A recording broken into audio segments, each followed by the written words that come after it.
Hi hello నమస్తే welcome to Q News. మీ సిద్ధగౌని సుదర్శన్ తీన్మన్మల మిత్రుడు Q News ప్రేక్షకులకి తీన్మన్మల అభ్యర్థులకి వెల్కమ్. మీకు ఆర్టీఆర్ ప్రజెస్ మార్నింగ్ స్వాగతం. మేము శ్యామ్తో కలిసి మొత్తం మీద ఇక్కడ కులగణలకు సంబంధించినటువంటి అంశం భారీగా చర్చ జరుగుతూ ఉంది. అయితే ఏం జరుగుతూ ఉంది అంటే ప్రభుత్వం చెప్తున్నటువంటి లెక్కలు ఏంటంటే ముఖ్యమంత్రి గారు చెప్తా ఉన్నారు 5.5% బీసీలను అంటే బీసీలు పెరిగినరు మా కులగణలలో, కాబట్టి బీసీలకు మంచి చేసేటువంటి ప్రయత్నం చేసినామని చెప్పేసి ముఖ్యమంత్రి చెప్తా ఉన్నారు. అక్కడ కేటీ రామారావు ఏమన్నాడు మొన్న అసెంబ్లీలో, ఇక్కడ 51% మంది బీసీలు ఓన్లీ బీసీలు మాత్రమే ఉన్నారు, ఇంకో 10% మంది అక్కడ ఏది మైనార్టీలకు సంబంధించినటువంటి బీసీలు ఉన్నారు. అంటే దూదేకుల తర్వాత కొన్ని ఉపకులాలకు సంబంధించినటువంటి కొన్ని కులాలు ఉన్నాయి, అంటే మైనార్టీలకు సంబంధించినటువంటి కులాలు ఉన్నాయి. వాళ్ళను కూడా కలుపుకుంటే 61% ఉండే. ఈ 61%ని ఇక్కడ 56.3%కి తగ్గించిండ్రు అనేటువంటి మాట కేటీ రామారావు చెప్పాడు. సరే, ఇప్పుడు కేటీ రామారావు మాట అక్కడ పెట్టేసి తర్వాత ముఖ్యమంత్రి గారి మాట ఇక్కడ పెట్టేస్తే మొత్తం మీద వాస్తవ పరిస్థితులు మనం ఒక్కసారి బేరీజ్ వేసుకుందాం. నిన్న ఆంధ్రజ్యోతిలో ఒక కథనం వచ్చింది. ఏది భలా బీసీ అని చెప్పేసి ఒక కథనం వేసింది ఆంధ్రజ్యోతి. అంటే భలా బీసీ అంటే మీకు దక్కాల్సినటువంటి వాటా కంటే ఎక్కువ దక్కుతా ఉంది. ఎందుకు మీకు ఎక్కువ దక్కుతా ఉంది? ఏడా మీకు 29% దక్కాల్సిన చోట 33% దక్కుతా ఉంది. కాబట్టి మీరు బాగా సంతోషపడుర్రి, ఎగిరి గంతే ఎగిరి, ఇంకేమైనా దుంకుర్రి ఎగుర్రి అని చెప్పేసి అటువంటి కథనం వచ్చింది నిన్న ఆంధ్రజ్యోతి దినపత్రికల. అయితే నిజంగా బలా బీసీనా? నిజంగా ఒకవేళ బీసీలకు అలాంటి అవకాశాలు వస్తూ ఉన్నాయా? మంత్రివర్గంలో ఎంతమంది ఉన్నారు? ఆ కథనం కేవలం సర్పంచులకు మాత్రమే. ఆ సర్పంచులు కూడా నిజంగా కూడా నేను ఏమంటున్నా, సర్పంచులు కూడా పెద్దపల్లి జిల్లాను తీసుకొని చేసేవాళ్ళు. నేను నీకు విషయం చెప్పాలి. సర్పంచుల విషయం కూడా కాదు, నేను ఏమంటానంటే సర్పంచుల విషయంలో కూడా జనాభా దామాషా ప్రకారం ఉన్నటువంటి 61% మందికి జనాభా ఏదైతే ఉందో 61% అంటున్నారు కదా, ఏది బీసీలకు సంబంధించి. మరి ఆ 61% మంది అక్కడ సర్పంచులుగా, లేకపోతే ఎంపీటీసీలుగా, జెడ్పీటీసీలుగా, లేకపోతే కార్పొరేటర్లుగా, లేకపోతే కౌన్సిలర్లుగా, ఇట్లా రకరకాలుగా స్థానిక సంస్థల్లో నిజంగా ఉన్నారా? లేరు. అంటే వాళ్ళు చెప్పింది ఏంటంటే మీకు రిజర్వేషన్ ప్రకారము 27%, 29% ఇస్తే 33% అయినరు, కాబట్టి బలా బీసీ మీరు ఎక్కువనే ఇంకెత్తుకొని పోతురు అని చెప్పేసి అటువంటి కథను వేసింది. నిజంగా అసలు యాక్చువల్గా బీసీలకు జరుగుతుంది ఏంది? నిజంగా అసలు యాక్చువల్గా సామాజికంగా మరి బీసీలకు నిజంగా అద్భుతమైనటువంటి విషయమే జరుగుతుందా, లేకపోతే ఏం జరుగుతుంది అనేటువంటి విషయం మనం ఒక్కసారి దాన్ని బెరీజ్ చేసుకోవాల్సిన అవసరం ఉన్నది. ఒకసారి ఇది చూసే ముందు జీవన్ రెడ్డి గారు బయట చూద్దాం ఒకసారి. మరి ఎమ్మెల్సీ జీవన్ రెడ్డి గారు ఉన్నారు కదా, ఉన్నారు ఏం కాదు, ఎమ్మెల్సీ జీవన్ రెడ్డి గారు ఉన్నారు కదా, ఎమ్మెల్సీ జీవన్ రెడ్డి గారు బయట ఒకసారి చూసేటువంటి ప్రయత్నం చేద్దాం. ఆయన ఏం మాట్లాడాడు ఒకసారి మైక్.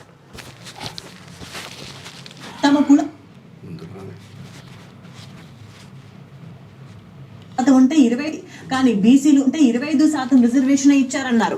ఉమ్మడి కరీంనగర్ జిల్లా బీసీ ఐక్య వేదిక ఆధ్వర్యంలో ఏర్పాటు చేసిన ఓబీసీ సమావేశంలో జీవన్ రెడ్డి పాల్గొన్నారు. 20 మంది మంత్రుల్లో బీసీలు 3 ఉన్నారని, మిగతా వాళ్ళు రెడ్డి వెలమదొరలే ఉన్నారన్నారు. బీసీలు కేవలం ఎమ్మెల్యే సీట్ల కోసమే కాదన్నారు, భవిష్యత్తులో రాజ్యాధికారం కోసం పోరాడాలన్నారు జీవన్ రెడ్డి. తెలంగాణలో కూడా ఏదైతున్నదో మన ముఖ్యమంత్రి గారు ఇక్కడ మనం ప్రకారం మనం 5% ఉంటుంటామే మాలాంటి వాళ్ళం. మాకు కల్పించే రిజర్వేషన్ ఎంత తెలుసా మీకు? ఎకనామికల్ వీకర్ సెక్షన్గా మాకు 10% రిజర్వేషన్ ఆయన అని చెప్పి అంటున్నా. మేము ఉండేది 5%, మాకు వచ్చే రిజర్వేషన్ 10% ఆయన అంటున్నా. ఎకనామికల్ వీకర్ సెక్షన్ కింద ఆర్థికంగా వెనుకబాటుతానికి గురవుతున్నట్టుగా ఉన్నత వర్గాల వారు ఎవరు ఉన్నా కానీ 10% రిజర్వేషన్ సౌకర్యం విద్యా ఉద్యోగాలలో పొందబడే విధంగా జాతీయ స్థాయిలో మోడీ గారు కల్పిస్తే, రాష్ట్ర స్థాయిలో కేసీఆర్ గారు కల్పిస్తూ చెప్పండి. ఇటువంటి పరిస్థితులలో మరి బలహీన వర్గాలకు 25% పరిమితం చేయడం ఏ మేరకు సమంజసమని చెప్పంటున్నారు.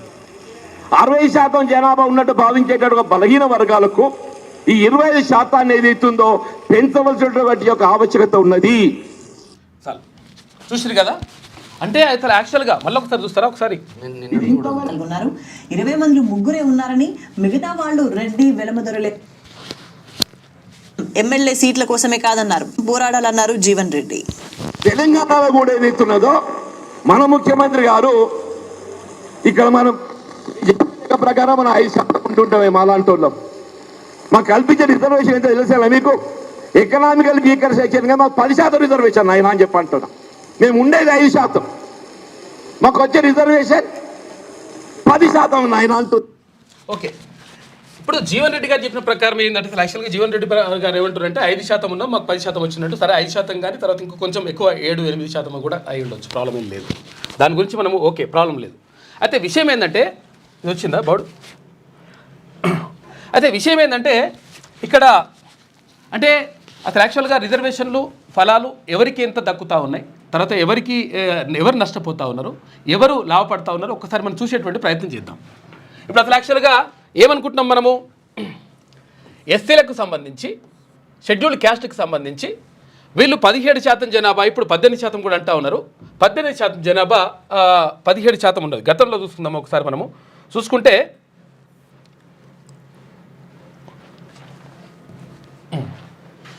17% ఉండే ఏది గతంలో రిజర్వేషన్ 2024 ఉంటే ఇప్పుడు 15% రిజర్వేషన్ వాళ్ళు తీసుకుంటా ఉన్నారు. కాబట్టి ఇది నష్టపోతున్నారు కొంతవరకు. అది క్లోజ్ అదే మొత్తం అవుతుంది క్లోజ్ చేసి రైట్. ఓకే, 17% ఉన్నటువంటి జనాభాకు ఇక్కడ 15% రిజర్వేషన్ దక్కింది. ఓకేనా? ఇదేది ఇంకోటి. తర్వాత ఎస్టీలకు సంబంధించి 9.8% ఉందని చెప్పేసి అన్నారు. ఇప్పుడు కొంచెం పెరిగింది, దాన్ని ఇప్పుడు మనం అట్లా కాదనట్లేదు. సరే, పెరిగిన దాన్ని కూడా మనం చూసుకుందాం కావాలంటే.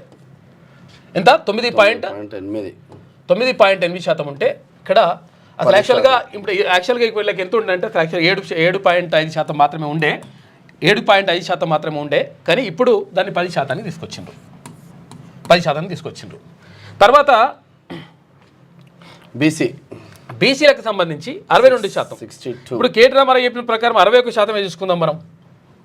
కేటీ రామారావు చెప్పిన లెక్కల ప్రకారం మనం వెళ్ళట్లేదు. అదే విషయం ఏంటంటే మనం ఆ ట్రాప్లో ఆయన గురించి కూడా మనం మాట్లాడతాం. ఇప్పుడు ఇట్లా బీసీ ఎంతమంది ఉన్నారు? 62. వాళ్ళు ఇచ్చిన ప్రకారం 61% మందే అనుకుందాం. 61%కి దక్కుతున్న రిజర్వేషన్లు ఎంత? 29 అంటే దీన్ని స్థానిక సంస్థలలో కాకేడికి తీసుకొచ్చి 34% ఉంటే దాన్ని 23%కే తీసుకొచ్చిండు. అయినా కానీ 29% అనుకుందాం మనం. 29% రిజర్వేషన్ అయిపోయింది. తర్వాత ఇక్కడ ఏది ఈబీసీ ప్లస్ ఓసీ రెండు కలిపి 8 నుంచి 9% ఉంటుందని చెప్పేసి అనుకున్నారు. ఈడబ్ల్యూఎస్కి సంబంధించి అనుకుంటే వాళ్ళకి దక్కుతున్నటువంటి రిజర్వేషన్ ఎంత అంటే 10%. ఈడబ్ల్యూఎస్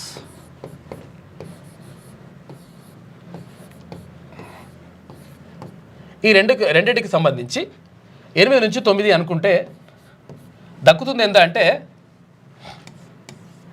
10% రిజర్వేషన్ దక్కుతుంది. ఒకసారి ఇవన్నీ కూడా మనం ఒకసారి కూడితే అసలు యాక్చువల్గా ఇక్కడ ఒకవేళ ఎస్సీలకు సంబంధించి నష్టపోతుంది ఎంత అంటే 2 నుంచి 3% నష్టపోతున్నారు. 2 నుంచి 3% నష్టపోతున్నారు అనుకుందాం. తర్వాత ఎస్టీలకు సంబంధించి ఆడికాడికి వస్తున్నది, ఇక ఆడికాడికి వచ్చేస్తుంది అనుకుందాం. తర్వాత బీసీలకు సంబంధించి 29% అంటే 61 నుంచి 29 తీసేస్తంత 30. మరి ఎట్లా అయిపోయిందంటే నార్మల్గా లేదు వ్యవస్థ. 32 ఇదేంటి మైనస్ అనమాట. ఇది యాక్చువల్గా ఇది -32. ఇక్కడ ఏమవుతుంది? 7 నుంచి 8% ఉన్నటువంటి వాళ్ళు 10% తీసుకోబోతున్నారు. ఓన్లీ ఇది రిజర్వేషన్ల మట్టుకు మాత్రమే. అయితే ఇది నష్టపోయింది ఎవరు? పూర్తి స్థాయిలో నష్టపోయింది ఎవరు అంటే ఎస్సీలు నష్టపోతూ ఉన్నారు. అంటే 2 నుంచి 3% వరకు ఎస్సీలు నష్టపోతూ ఉన్నారు. తర్వాత పూర్తిగా నష్టపోతుంది ఎవరు అంటే బీసీలు నష్టపోతూ ఉన్నారు. ఎంత? 32%. ఈ 32% ఏమంటున్నాం ఇప్పుడు మనం? దాన్ని ఓపెన్ అంటున్నాం. ఇప్పుడు ఇది ఓపెన్ టు ఆల్, ఇది ఓపెన్ అంటున్నాం. ఈ ఓపెన్ టు ఆల్ అనేటువంటిది 32% ఎవరిది అంటే బీసీలది. మరి జనాభా దామాష ప్రకారం రాహుల్ గాంధీ గారు చెప్పినటువంటి మాట ఏంటి అంటే 100% సమాజాన్ని మొత్తం కూడా జిరాక్స్ తీసేసి ఎవరికెంతో వాళ్ళకంత వాటా ఇచ్చేద్దామని చెప్పేసి ఆయన చెప్పిండు. తర్వాత ఇంకొకటి ఏంటంటే ఈ 50% స్లాబ్ ఏదైతే ఉందో 50% స్లాబ్ ఏదైతే ఉందో ఈ స్లాబ్ను ఎత్తి పడేసేద్దాం. ఎందుకంటే తమిళనాడు రాష్ట్రంలో 69% రిజర్వేషన్లు అమలు చేస్తున్నారు వాళ్ళు అక్కడ. అంటే 69% రిజర్వేషన్లు ఎందుకు అమలు చేస్తున్నారంటే అరే దానివల్ల నష్టం జరుగుతూ ఉంది, అక్కడ ఉన్నటువంటి మెజారిటీ పబ్లిక్కి అన్యాయం జరుగుతుందని చెప్పేసి బీసీల కోసం 69% రిజర్వేషన్ తీసుకొచ్చిండ్రు. అయితే ఇక్కడ ఇప్పుడు కేటీ రామారావు అన్నత మనము ఆయనను సమర్థించడం కాదు, నిజంగా కేటీ రామారావు చెప్పినట్టుగా 2 ప్రశ్నలు అడుగుతా ఉన్నా. కేటీ రామారావు సమాధానం చెప్పు. ఒకటి, నువ్వేమంటున్నావు? 61% ఉన్నటువంటి జనాభా ఎవరిది అంటున్నావు? బీసీ బీసీలది అంటున్నావు కదా. మరి 61% ఉన్నటువంటి జనాభాకు కేవలం 20 కాదు, 61% ఉన్నటువంటి జనాభాకు ఏం చేసిండు ఆయన? ఎంత? 61% ఉన్నటువంటి జనాభాకు మీ నాయన ఏం చేసిండు? అంతకుముందు స్థానిక సంస్థలలో 34% రిజర్వేషన్ ఉండే, దాన్ని ఏం చేసిండు? 23% తీసుకొచ్చిండు. సరే 23% అన్న ఇంప్లిమెంట్ అయిందంటే ఇది ఇది కూడా కాదు. కాదు, అయితే అది వదిలేసి అయితే 23% తీసుకొచ్చిండు. మరి 61% ఉన్నటువంటి బీసీలకు సంబంధించి 100% 34 కాదు నాయన, ఇంకా 45 ఇవ్వాలి, 60 ఇవ్వాలి, 50 ఇవ్వాలని చెప్పేసి నువ్వు కొట్లాడాలి. కానీ నువ్వేం చేసినావు? సప్పుడేక మూసుకొని కూర్చున్నావు. ఇప్పుడు వచ్చి మళ్ళీ రోడ్డు మీదకి వచ్చేసి నేను ఇట్లా బీసీలకు అన్యాయం జరుగుతుందని ఈ డైలాగులు బంద్ చేసేది. ఏమైంది? 34% ఉన్నటువంటి స్థానిక సంస్థల రిజర్వేషన్ని 23% తీసుకొచ్చినప్పుడు సప్పుడు ఇవ్వలే. దీనికి ఎందుకు సమాధానం ఎందుకు సప్పుడు ఇవ్వలేదో దానికి సమాధానం చెప్పి ఒకటి.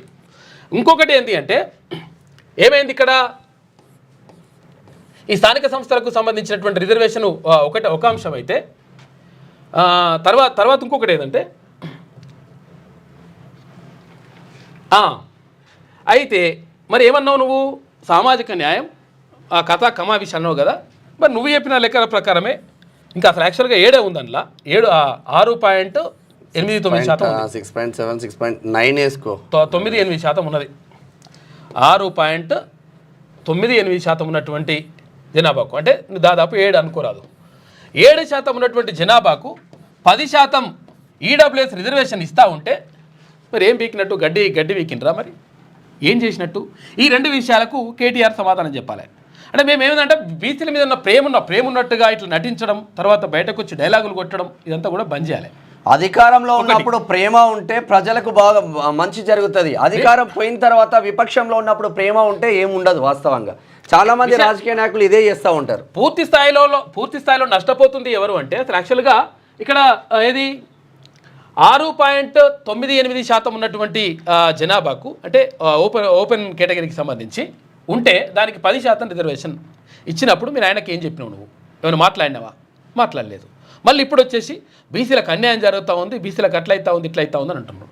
తర్వాత ఇంకొకటి ఏంటంటే యాక్చువల్గా ఇప్పుడు ప్రభుత్వం చెప్తున్నటువంటి లెక్క ఏంటంటే మొదట ఎప్పుడు సమగ్ర కుటుంబ సర్వే చేస్తే అది తప్ప రైటా తర్వాత వదిలేసేసేది. తర్వాత మనం చేసుకున్న లెక్కలు చూసుకుంటే ఆటోమేటిక్గా అర్థమైపోతుంది. ఇంకా ప్రభుత్వ పాఠశాలల్లో లేకపోతే అంటే స్కూళ్ళల్లో తర్వాత కాలేజీలలో పిల్లలు వాళ్ళకి సంబంధించినటువంటి రిజర్వేషన్ ఏమున్నది ఏం కథ అనేటువంటి వచ్చేస్తుంది, లెక్క మొత్తం వస్తుంది ఆటోమేటిక్గా.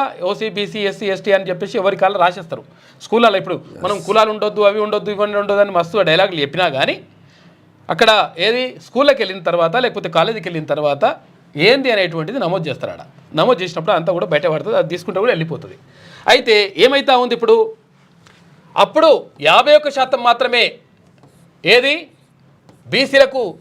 బీసీలు ఉన్నారని తేలింది.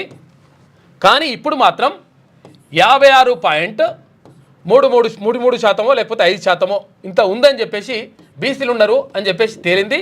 కాబట్టి ఒక 5% మా లెక్కలలో ఎక్కువ పెరిగింది అని చెప్పేసి ప్రభుత్వం చెప్తున్నటువంటి మాట, ముఖ్యమంత్రి గారు చెప్తున్నటువంటి మాట ఏది 5% పెరిగిందని. అసలు విషయం జరిగింది ఏంటి అంటే ఈ 51% ఎవరు అంటే ఓన్లీ బీసీలు. ఇలా మళ్ళీ ఇక ముస్లింలలో బీసీ ముస్లింలు, ఓసీ ముస్లింలు, మైనారిటీ ముస్లింలు ఎవరైతే మైనారిటీలో ఉండాలి కదా బీసీలలో వాళ్ళు 10% ఉన్నారు. 10% మైనారిటీ పకీరోళ్ళు కావచ్చు, దుదేకులోళ్ళు కావచ్చు, మన బిడ్డలే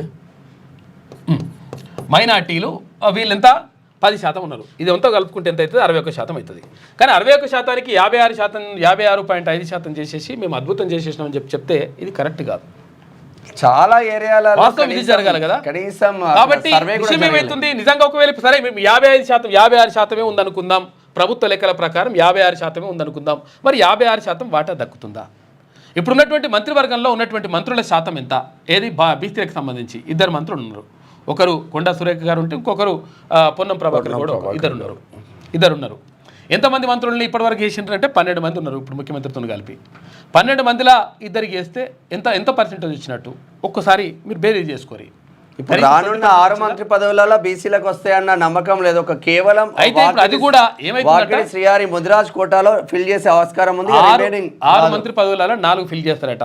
ఆ 4 ఫిల్ చేస్తే ఒకటి బీసీకి, ఒకటి రెడ్డికి, ఒకటి మైనార్టీకి, ఇంకొకటి ఎస్సీ సమాజ వర్గానికి. మొత్తం సరే ఓకే. మరి ఇప్పుడు ఏంది పరిస్థితి ఏంది? నిజంగా ఒకవేళ బీసీలకు దక్కుతున్నటువంటి వాటా ఎంత? దీనిపైన 100% చర్చ జరగాల్సిన అవసరం ఉందా లేదా? అంటే మాట్లాడినరు, తర్వాత ఇట్లా అయింది అని చెప్పేసి చెప్తా ఉన్నారు. మనం చెప్పినటువంటి లెక్కలు ఉన్నాయి కదా. ఇది 3,54,00,000 మంది మీరు లెక్క తేల్చిండ్రు, ఇంకా 16 లక్షల మంది లెక్క తేలాలన్నారు. అది మొత్తం కూడా 3,70,00,000 మంది అవుతున్నారు. మరి మొత్తం మనం లెక్కలు చూసుకుంటే 4,34,00,000 దాకా పోతుంది. 4,34,00,000 మరి పే కోట్లు, బీ కోట్లు 10 లక్షల నుంచి 20 లక్షలు తీసి పడేసి దాంట్లో 4,14,00,000 మంది అవుతుంది. మనం దాంట్లో ఈ ఐటీఐ పిల్లల్ని, పాలిటెక్నిక్ పిల్లల్ని యాడ్ చేయలేదు, అవన్నీ చేయలేదు. ఇగో ఇట్లున్నది లెక్క. కాబట్టి నేను ఏమంటున్నానంటే ఈ విషయాలన్నీ కూడా మాట్లాడుతుంటే ఏమే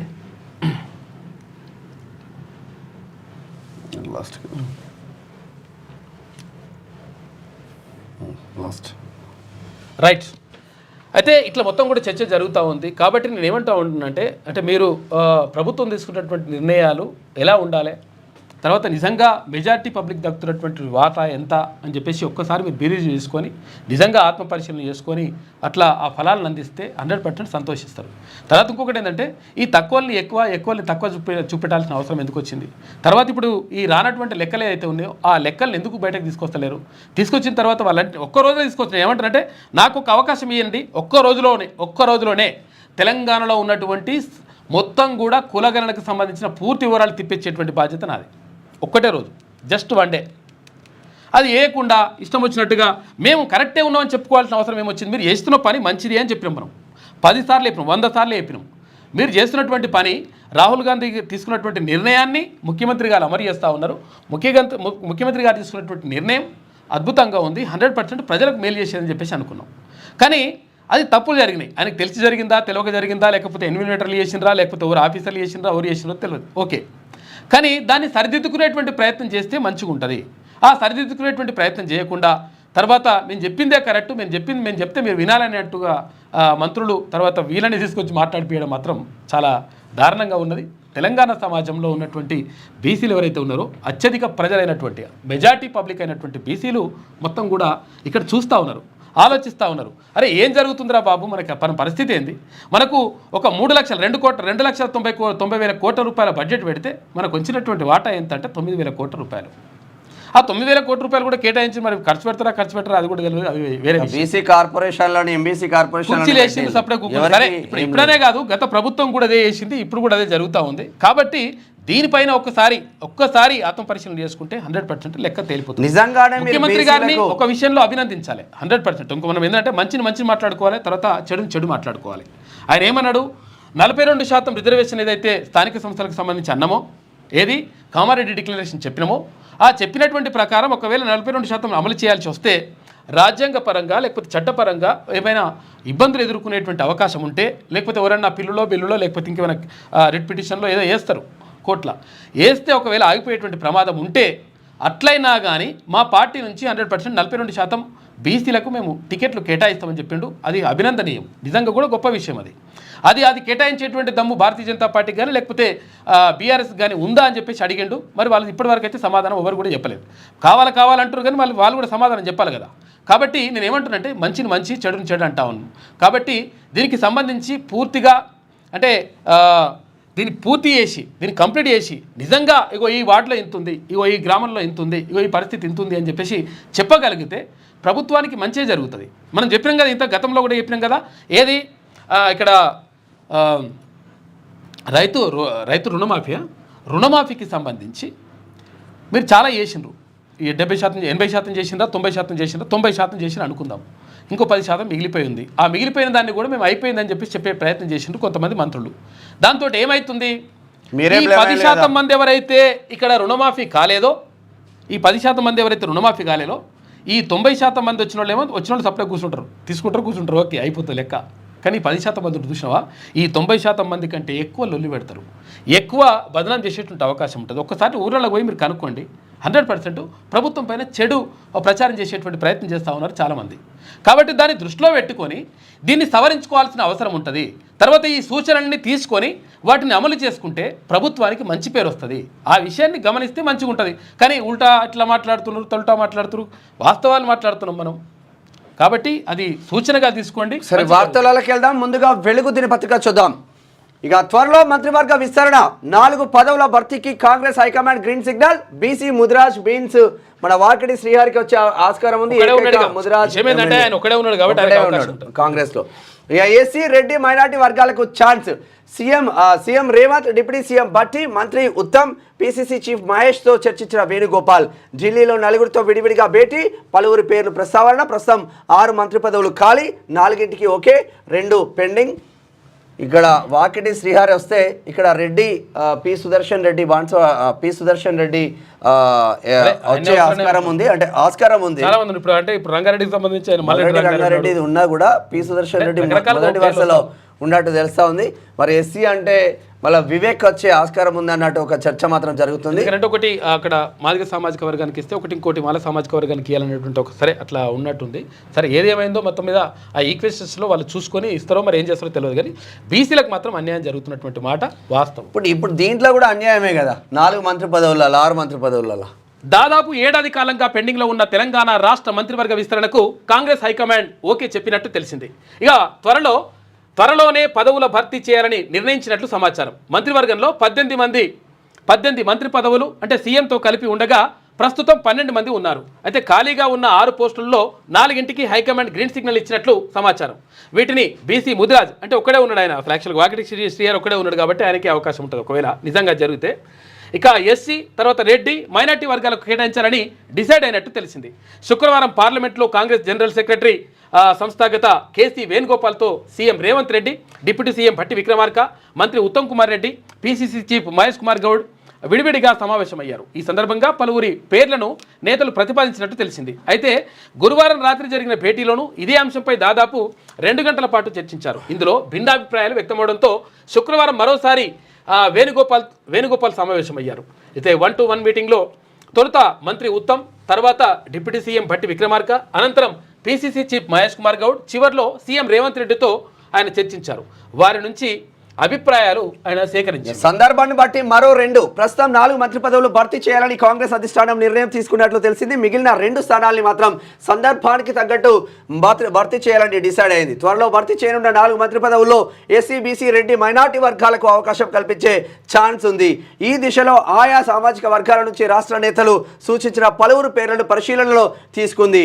5వ పదవి గురించి కూడా చర్చ జరుగుతుంది. దీన్ని వెలమ వర్గానికి ఛాన్స్ ఇవ్వచ్చన్న ప్రచారం నడుస్తుంది. నిజంగానే ఈ ఎస్సీ, బీసీ ఇప్పుడైతే అంటే బీసీ, ఎస్సీ, రెడ్డి, మైనార్టీ వర్గాలకు ఛాన్స్ అని ఎందుకు వచ్చింది మిత్రులారా? తిన్మార్ మల్లన్న బీసీ ఉద్యమం మొదలుపెట్టి రాజకీయ యుద్ధం మొదలుపెట్టి కులగణన చర్చ జరుగుతా ఉంది. మందకృష్ణ మాదిగా బిడ్డలకు అన్యాయం జరుగుతుందని పోరాటం చేస్తే కదా ఈ వార్త వచ్చింది. ఈ వార్త సారాంశం ఇది. ఈ యాంగిల్లో రావడానికి ఇట్లా ఇవంతా కూడా లేదంటే ఇట్లా వస్తాయి వార్తలు. చెప్పుకోవడం ఏం చెప్తారంటే మేమే సమాజాన్ని ఉద్ధరించడానికి, మేమే మంచి చేయడానికి ఇట్లా చేసినామని చెప్పుకునేటువంటి ప్రయత్నం చేస్తారు. అట్లుంటది. నిజంగానే సమాజాన్ని ఉద్ధరించిన ఇప్పుడున్న మంత్రులు కావచ్చు, ఎవరు కేసీఆర్ పైన పోరాటం చేసి అప్పుడు ఉత్తమ్ కుమార్ రెడ్డి చేసిండా, కుమ్మటిరెడ్డి వెంకటరెడ్డి చేసిందా, దుద్దిల శ్రీధర్ బాబు చేసిందా, దామోదర రాజనరసింహ చేసిందా, పున్నం ప్రభాకర్ గౌడ్ చేసిందా, కుండా సురేఖ చేసిందా? ఏ మంత్రులు పోరాటం చేసి కాంగ్రెస్ పార్టీని గెలిపించిండ్రు? నిజాలు మాట్లాడితే ఇట్లానే ఉంటాయి. ఖర్గేతో సీఎం భేటీ, కులగణన రిపోర్టు అందజేత, సూర్యాపేట గజ్వేల్ సభలకు రావాలని ఆహ్వానం. తెలంగాణ కులగణన దేశానికి ఆదర్శమని మెచ్చుకున్న ఖర్గే అని చెప్పేసి ఒక వార్త కనిపిస్తూ ఉంది. ఖర్గే దగ్గరికి వెళ్ళిండ్రంట. అయితే విషయం ఏంటంటే ఇక్కడ నల్గొండ లోకసభ పెట్టాలి, తర్వాత ఇక్కడ ఏంటి ఇంకోటిని సూర్యాపేటలో ఒకటి, తర్వాత గజ్వేల్లో 2 సభలు పెట్టాలని చెప్పేసి భావిస్తూ ఉన్నారంట. ఒకటి కులగణనకు అంశానికి సంబంధించి, తర్వాత ఇంకొకటి ఏది రెండు అంశాలకు సంబంధించి వర్గీకరణకు సంబంధించి. ఈ 2 అంశాలకు సంబంధించి సభలు పెట్టాలనుకుంటారు, మంచిగా ఉంది. కాకపోతే ఏం చేయాలంటే ఆ పెట్టే కంటే ముందు వీళ్ళని కొంతవరకు సంతృప్తి పరిచేటువంటి ప్రయత్నం చేయాలి. చేసిన తర్వాత సభలు పెట్టుకుంటే 100% సక్సెస్ అవుతాయి. ఇప్పుడు పెట్టుకుంటే సక్సెస్ అవుతాయి, ఇప్పుడు కూడా పెట్టుకుంటే సక్సెస్ అవుతాయి. పెద్ద విషయం ఏం కాదు. పబ్లిక్ వస్తారు, మంచిగా ఉంటుంది కానీ లెక్క. కాకపోతే ఏంటంటే అసంతృప్తి జ్వాలలు రగులుతాయి. అవి జరగకుండా ఉండాలి అంటే ఏం చేయాలి? వీళ్ళని అసలు యాక్చువల్గా ఏదైతే కులగణనలో మరి అవకతవకలు జరిగినాయి, తర్వాత అసలు అన్యాయం జరిగింది అని చెప్పేసి అంటున్నారు కదా, దానికి సంబంధించి పూర్తిగా సమగ్రంగా వివరాలు తెప్పించుకొని కరెక్ట్గా వాస్తవంగా ఉన్నటువంటి డాటాని మొత్తం పబ్లిక్ డొమైన్లో ఇక్కడ వెబ్సైట్లలో పెట్టేసి క్లియర్గా వార్డుల వారీగా మా ఏది గ్రామాల వారీగా, మండలాల వారీగా, జిల్లాల వారీగా, నియోజకవర్గాల వారీగా అసలు ఎంత జనాభా, ఎవరున్నారు, ఏం కథ, లెక్కలేంది ఆ కులాల వారీగా తీసి అక్కడ పెట్టేస్తే ఆటోమేటిక్గా 100% మంచి పేరు వస్తుంది ప్రభుత్వానికి. తర్వాత మీరు చేసినటువంటి విషయం ఏదైతే ఉందో అది అద్భుతంగా ఉంది. కాబట్టి మీరు నిజంగా నికార్సైనటువంటి కులగణన చేసిండ్రు అనేటువంటి ఒక పేరు వస్తుంది. దాంతో మీరు సభ పెట్టుకుంటే కూడా అద్భుతంగా సక్సెస్ అవుతుంది. అట్లా ఏం చేయకుండా మేము చెప్పిందే కరెక్టు, మేము చెప్తే మీరు వినాలే అనే కార్యక్రమం పెట్టుకుంటే మాత్రం ఇప్పుడు చాలా కొన్ని లక్షల కుటుంబాలు కులగణనలకు నోచుకోలేదు. మరి వాళ్ళు ఏమవుతారు? పరిస్థితి ఏంటి వాళ్ళది? కాబట్టి అలా దీంట్లో పెద్ద కుట్ర ఉందన్న. సూర్యాపేటలో బీసీ మీటింగ్, బీసీలకు సంబంధించింది. గజ్వేల్లో ఎస్సీలకు సంబంధించింది. సూర్యాపేటలో టీఆర్ఎస్లో రెడ్డి అయినా ఉంటాడు, కాంగ్రెస్లో రెడ్డి అయినా ఉంటాడు. ఆడ బీసీ మీటింగ్, ఓ బీసీ బిడ్డ ఉన్న కాడ బీసీ మీటింగ్ పెడితే ఆయనకు ప్లస్ అవుతుంది. సరే అది పక్కన పెడదాం. ఎస్సీ మీటింగ్ గజ్వేల్లో వేలమ రాజ్యంలో ఎస్సీ మీటింగ్. ఎవరి కోసం పెడుతున్నారు అబ్బా? ఓ ఎస్సీ బిడ్డ ఎమ్మెల్యే ఉన్న కాడ ఎస్సీ మీటింగ్ అది అట్లుండదు లెక్క. కానీ సరే మీరు మీ ఇష్టం ఉన్న కాడ కుట్రలు కుతంత్రాలు నిజంగా మేమైతే అబ్జర్వ్ చేస్తున్నాం అబ్బా. ఎవరు చేస్తున్నా ఏమంటారంటే మీ ఇష్టం వచ్చిన కాడ పెట్టుకోరు. కానీ కాకపోతే ఏంటంటే ఇదంతా సెట్ చేసినాక పెడితే మంచిగా ఉంటుంది లెక్క. ఇప్పుడు వర్గీకరణ సంబంధించి వచ్చినప్పుడు అక్కడ ఏమంటున్నారు? మాదిగ సామాజిక వర్గానికి అన్యాయం జరుగుతూ ఉంది, మాకు 9% ఎట్లా కేటాయిస్తారు, 11% కేటాయించాలని చెప్పేసి వాళ్ళు కొట్లాడుతున్నారు. తర్వాత మాలలు కూడా, తర్వాత ఉపకులాలు కూడా అంటున్నారు కొంతవరకు మాకు పెంచాలని చెప్పేసి వాళ్ళు కొట్లాడుతున్నారు. దానికి సంబంధించి ఒక చర్చ జరిగి తర్వాత ఇంత అవుతుంది ఇంత కాదు అని చెప్పేసి ఒక క్లారిటీ ఇచ్చేసిన తర్వాత పెడితే ఏమైతుందంటే అక్కడ ఎస్సీల నుంచి, ఎస్సీ సామాజిక వర్గం నుంచి, ఇటు బీసీల నుంచి కూడా సానుకూల స్పందన వచ్చే అవకాశం ఉంటుంది. అది కాకుండా మా ఇష్టం వచ్చినట్టు పెట్టుకుంటే మాత్రం మీకే ఉంటుంది లెక్క. ఇక కులగణనలో బీసీలు 5.5% పెరిగారు. మీ దృష్టిలో పెరిగారు, మా దృష్టిలో 22 లక్షల మంది చచ్చిపోయారు. ఓసీలు 6% తగ్గారు. అమ్మా గట్టిగానే ఉంది. మీడియాతో చిట్చాట్లో సీఎం రేవంత్ వెల్లడి. ప్రజల్ని బీఆర్ఎస్ తప్పుదోవ పట్టిస్తుందని ఫైర్. సైంటిఫిక్ మెథడ్లో కులగణన సర్వే చేపట్టినాం. ముస్లింల రిజర్వేషన్ల సమస్యకు త్వరలో శాశ్వత పరిష్కారం. ప్రతిపక్షాలపై రాజకీయ కక్ష సాధింపులు ఉండవు. చట్ట ప్రకారమే చర్యలు. కర్మ ఎవరిని వదలరు. మంత్రివర్గ విస్తరణపై అధిష్టానం నిర్ణయమే ఫైనల్. పార్టీ ఇచ్చిన పని పూర్తి చేయడమే నా బాధ్యత. వ్యక్తిగత నిర్ణయాలు ఉండవు. తన ఫోకస్ అంతా రాష్ట్ర అభివృద్ధి పైననేనని ఎవడన్నా ఈ మధ్యలో సోషల్ మీడియాలో ఎవరన్నా పోస్టులు పెడతానో, కాంగ్రెస్కి వ్యతిరేకంగా పోస్టులు పెడతానో, లేదంటే ఉన్న వాస్తవాలను చెప్తానో వాళ్ళపైన కేసులు పెట్టి పోలీస్ స్టేషన్ మేడం పిలిచింది, సారు పిలిచిండు, ఎమ్మెల్యే చెప్పిండు, కేసీఆర్ హయాంలో ఆయన చేసింది, మీరు అదే చేస్తున్నారు. అదే పని మీరు కూడా చేస్తే దెబ్బ పడుతుంది. అనవసరంగా ఎందుకు అట్లా కేసులు పెట్టకండి. అన్న దేవరుప్పులలో పెద్ది కృష్ణమూర్తి గౌడ్ అని ఒక మంచి క్యాండిడేట్ ఉంటాడు. ఆయన మండల అధ్యక్షుడు ఉండడు. ఆయన పార్టీ అధ్యక్షుడు కాంగ్రెస్ పార్టీ. పెద్ద ఎత్తున ఆయనకు ర్యాలీ పాలకుర్తి నియోజకవర్గం. సాయి గణేష్ ముదిరాజ్ అని పిల్లగాడు ర్యాలీ తీసిండు. ఆయనకు అంటే మంచి వ్యక్తులను పార్టీలోకి రప్పించుకోండి, మంచి వ్యక్తులు ఎవరు అనేది ఒక పోల్ పెడితే, ఒక ఛానల్లో పోల్ పెడితే అట్లెట్లు ఆయనకు పెడతావు అని చెప్పేసి ఎమ్మెల్యే ఆధ్వర్యంలో పోలీసు వాళ్ళకు చెప్పి ఈ సాయి గణేష్ ముదిరాజ్ అనే పిల్లగాని మీద కేసు పెడుతున్నారు ఈరోజు. చూసుకో ఇట్లా చేస్తే కేసీఆర్ అదే చేసిండు, మీరు అదే చేసిండు. ఏమైతుంది ఇప్పుడు?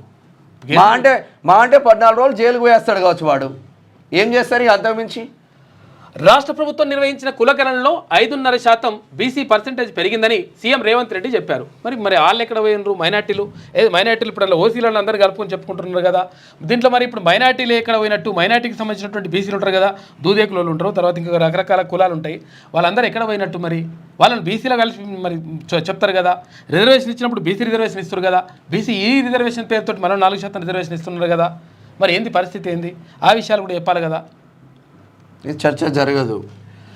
ఓసీలు 6% తగ్గారని తెలిపారు. దశాబ్దాల సమస్యను తమ ప్రభుత్వం పరిష్కరిస్తున్నదని, ఇందులో కులగణన, ఎస్సీ వర్గీకరణ, ముస్లింలకు 4% రిజర్వేషన్ల వంటి అంశాలున్నాయని పేర్కొన్నారు. ఇక శుక్రవారం పార్లమెంటు ఓల్డ్ బిల్డింగ్ అంటే సంవిధాన సదన్లో మీడియాతో సీఎం రేవంత్ రెడ్డి చిట్చాట్ చేశారు. కులగణనపై తాము సైంటిఫిక్ మెథడ్లో సర్వే చేయించామని ఆషామాషిగా చేసింది కాదన్నారు. ఎంతో జాగ్రత్తగా అన్ని అంశాలను పరిగణలోకి తీసుకొని కులగణన చేపట్టాం. ఇదేమీ నేను రాసుకొచ్చిన కులగణన లెక్కలు కావు, ఎవరినూ ఆకట్టుకునేందుకు చేయలే అని స్పష్టం చేశారు. మీరు తీసుకున్నటువంటి నిర్ణయం కరెక్టే కావచ్చు, కాకపోతే ఏంటంటే అక్కడ పొరపాట్లు జరిగినాయా లేకపోతే ఇంకా ఏమైనా ఏదో జరిగింది, అధికారులా లేకపోతే కింద ఉన్నటువంటి ఎన్యూమినేటర్లా లేకపోతే ఎవరు చేసినరో లేకపోతే కావాలని చెప్పేసి కొంతమంది చేయించినరా, ఏదో జరిగింది. కానీ ఏది జరిగినా కానీ అక్కడ సమగ్రంగా జరగలేదు. తర్వాత ఇంకొకటి ఏంటంటే ఉన్నది లేనట్టుగా లేని ఉన్నట్టుగా అనేటువంటి ఆరోపణలు ఉన్నాయి. ఆరోపణలు కాదు, వాస్తవాలే. చాలా మంది మాకు వేల మంది ఫోన్లు చేస్తారు. చాలా మందికి జరగలేదబ్బా కులగణన సర్వే, వాళ్ళ ఇంటికే పోలేదు. ఎవరైనా మంత్రులు ఇప్పుడు గాంధీ భవన్ లో ప్రెస్ మీట్ రండి మాతో, మీరు వస్తే మేము చూపిస్తాం కదా ఎవిడెన్స్ కావాలా, ఏ ఇంటి నెంబరు ఏం కథ పూర్తి వివరాలతో మేము ఇప్పిస్తాం, అన్ని లెక్కలని ఇప్పిస్తాం. విత్ ఎవిడెన్స్ తో మాట్లాడుతున్నాం. ఇన్నాళ్ళు బీసీ ఈ లెక్కలు లేక సమస్య. అచ్చా, కేసీఆర్ హయాంలో చేసిన సమగ్ర కుటుంబ సర్వే ప్రకారం చూస్తే 51% బీసీలు, 21% ఓసీలు, 18% ఎస్సీలు, 10% ఎస్టీలు ఉన్నారని సీఎం రేవంత్ రెడ్డి తెలిపారు. కానీ తమ సర్వేలో బీసీ ఏ, బీసీడీలో 46.25%, బీసీఈలో 10.08% జనాభా ఉన్నట్లు తేలిందని, ఈ రెండు కలిపితే 56.33%గా బీసీల లెక్కలు తేలాయన్నారు. 51% బీసీలే ఉండే, 10% ఎవరు అక్కడ ఈ 10% దీంట్లో కలపలేదు రేవంత్ రెడ్డి గారు, కలపలేదు. అది లెక్క. అసలు 11% ఉన్నారు. వాళ్ళు ఎవరు ఉన్నారు? మైనారిటీ బీసీలు ఉన్నారు. ఆ మైనారిటీని ఇక్కడ తీసుకొచ్చి ఇక్కడ కొట్టేస్తే ఆటోమేటిక్గా మీకు ఉన్నది అంటే 10% వస్తుంది. మీరు అనుకుంటే 11%, 61.08% వస్తుంది, 62% అయితే లెక్క. ఇక బీసీ ఈ జనాభా లెక్కలు లేనందున రిజర్వేషన్ల విషయంలో సమస్యలు వస్తున్నాయని, అయితే తమ ప్రభుత్వ సర్వేతో ముస్లిం రిజర్వేషన్లకు శాశ్వత పరిష్కారం దక్కుతుందని భావిస్తున్నట్లు పేర్కొన్నారు. బీఆర్ఎస్ తప్పుడు లెక్కలతో ప్రజల్ని తప్పుదోవ పట్టిస్తుందని మండిపడ్డారు. తాము కులగణనలో సేకరించిన అన్ని వివరాలకు త్వరలో చట్టరూపం కల్పిస్తామని. బీఆర్ఎస్ చెప్పిన దాన్ని ఎవరు నమ్మరు. కాకపోతే ఏంటంటే విషయం ఏంటంటే మీరు దాన్ని సరిదిద్దుకుంటే మంచిగా ఉంటుంది. ఎందుకంటే కేటీ రామారావు అంటారు, సుష్ణంగా మనం ఇందాక అనుకున్నాం కదా 61% ఉన్న వాళ్ళు కట్టిట్లా అని చెప్పేసి బాగా మాట్లాడినాడు కదా కేటీ రామారావు. మరి 61% ఉంటే ఇది 34% రిజర్వేషన్ స్థానిక సంస్థలలో ఉంటే 23% తగ్గిస్తుంటే మీ అయ్యని ఎందుకు అడగలేదని చెప్పేసి అడుగుతున్నాం. ఆ ప్రశ్నకు ఆయన సమాధానం చెప్పాలి ఒకటి. తర్వాత రెండో సమాధానం ఏంటి అంటే ఇక్కడ మరి ఏది బీసీలకు సంబంధించి ఇంతమంది ఉన్నారు, తర్వాత 7-8% మాత్రమే ఓసీలు ఉన్నారు అని చెప్పేసి నువ్వే ఏది మొన్న అసెంబ్లీలో మాట్లాడినావు. మరి 7-8% ఉన్నటువంటి ఓసీలకు సంబంధించి 10% రిజర్వేషన్ ఇస్తుంటే గడ్డి వీకినావు అని చెప్పేసి అడుగుతున్నారు. ఈ రెండింటికి సమాధానం ఆయన చెప్పాలి. కాబట్టి వాళ్ళని ఆయన ఎవరు నమ్మరు. కానీ కాకపోతే ఏంటంటే మీరు చేసిన దాంట్లో క్లియర్గా ఒక అంటే ఇది దాని బట్టి పారదర్శకంగా ఉంటే 100% నమ్ముతారు. కాబట్టి అది చేసి చూపించండి, అది లెక్క. ఇక ఇది ఇట్లా ఉంటే 5 ఏళ్లలో తొలిసారి తగ్గిన వడ్డీ రేట్లు. గత 5 ఏళ్లలో మొదటిసారిగా ఆర్బీఐ వడ్డీ రేట్లను తగ్గించింది. రెపో రేటును 25 బేసిస్ పాయింట్లు అంటే 0.25% తగ్గించాలని కొత్త గవర్నర్ సంజయ్ మల్హోత్రా నేతృత్వంలోని మానిటరీ పాలసీ కమిటీ నిర్ణయించింది. రెపో రేటు తగ్గడంతో తగ్గనుండడంతో దీనికి లింక్ అయి ఉన్న హోమ్, ఆటో, ఇతర లోన్లపై వడ్డీ దిగిరానుంది. తాజా రేట్ల కోతతో రెపో రేటు 6.50% నుంచి 6.25%కి తగ్గనుంది. ఈఎంఐలు తగ్గుతాయి అబ్బా ఇప్పుడు కాస్త. రెపో రేటు అంటే కాస్త తగ్గుతాయి. రెపో రేట్ అంటే మనకు వడ్డీ తగ్గుతుంది. తర్వాత రివర్స్ రెపో రేటు అని చెప్పేసి అది ఉంటే దాని బట్టి బ్యాంకులకు వాళ్ళకి తగ్గుతుంది. 12న అమెరికాకు మోదీ. ప్రధాని నరేంద్ర మోడీ ఫ్రాన్స్, అమెరికా పర్యటన షెడ్యూల్ ఖరారైంది. మోదీ ఈ నెల 10 నుంచి 12వ తేదీ వరకు ఫ్రాన్స్లో పర్యటిస్తారు. ఈ నెల 12, 13 తేదీల్లో అమెరికాలో పర్యటిస్తారని విదేశాంగ శాఖ తెలిపింది. ఇక 13న అమెరికా అధ్యక్షుడు ట్రంప్తో భేటీ అవుతారని చెప్పేసి పేర్కొన్నది. అయితే ఇక్కడ గతంలో అంటే మోడీ తర్వాత ఎవరు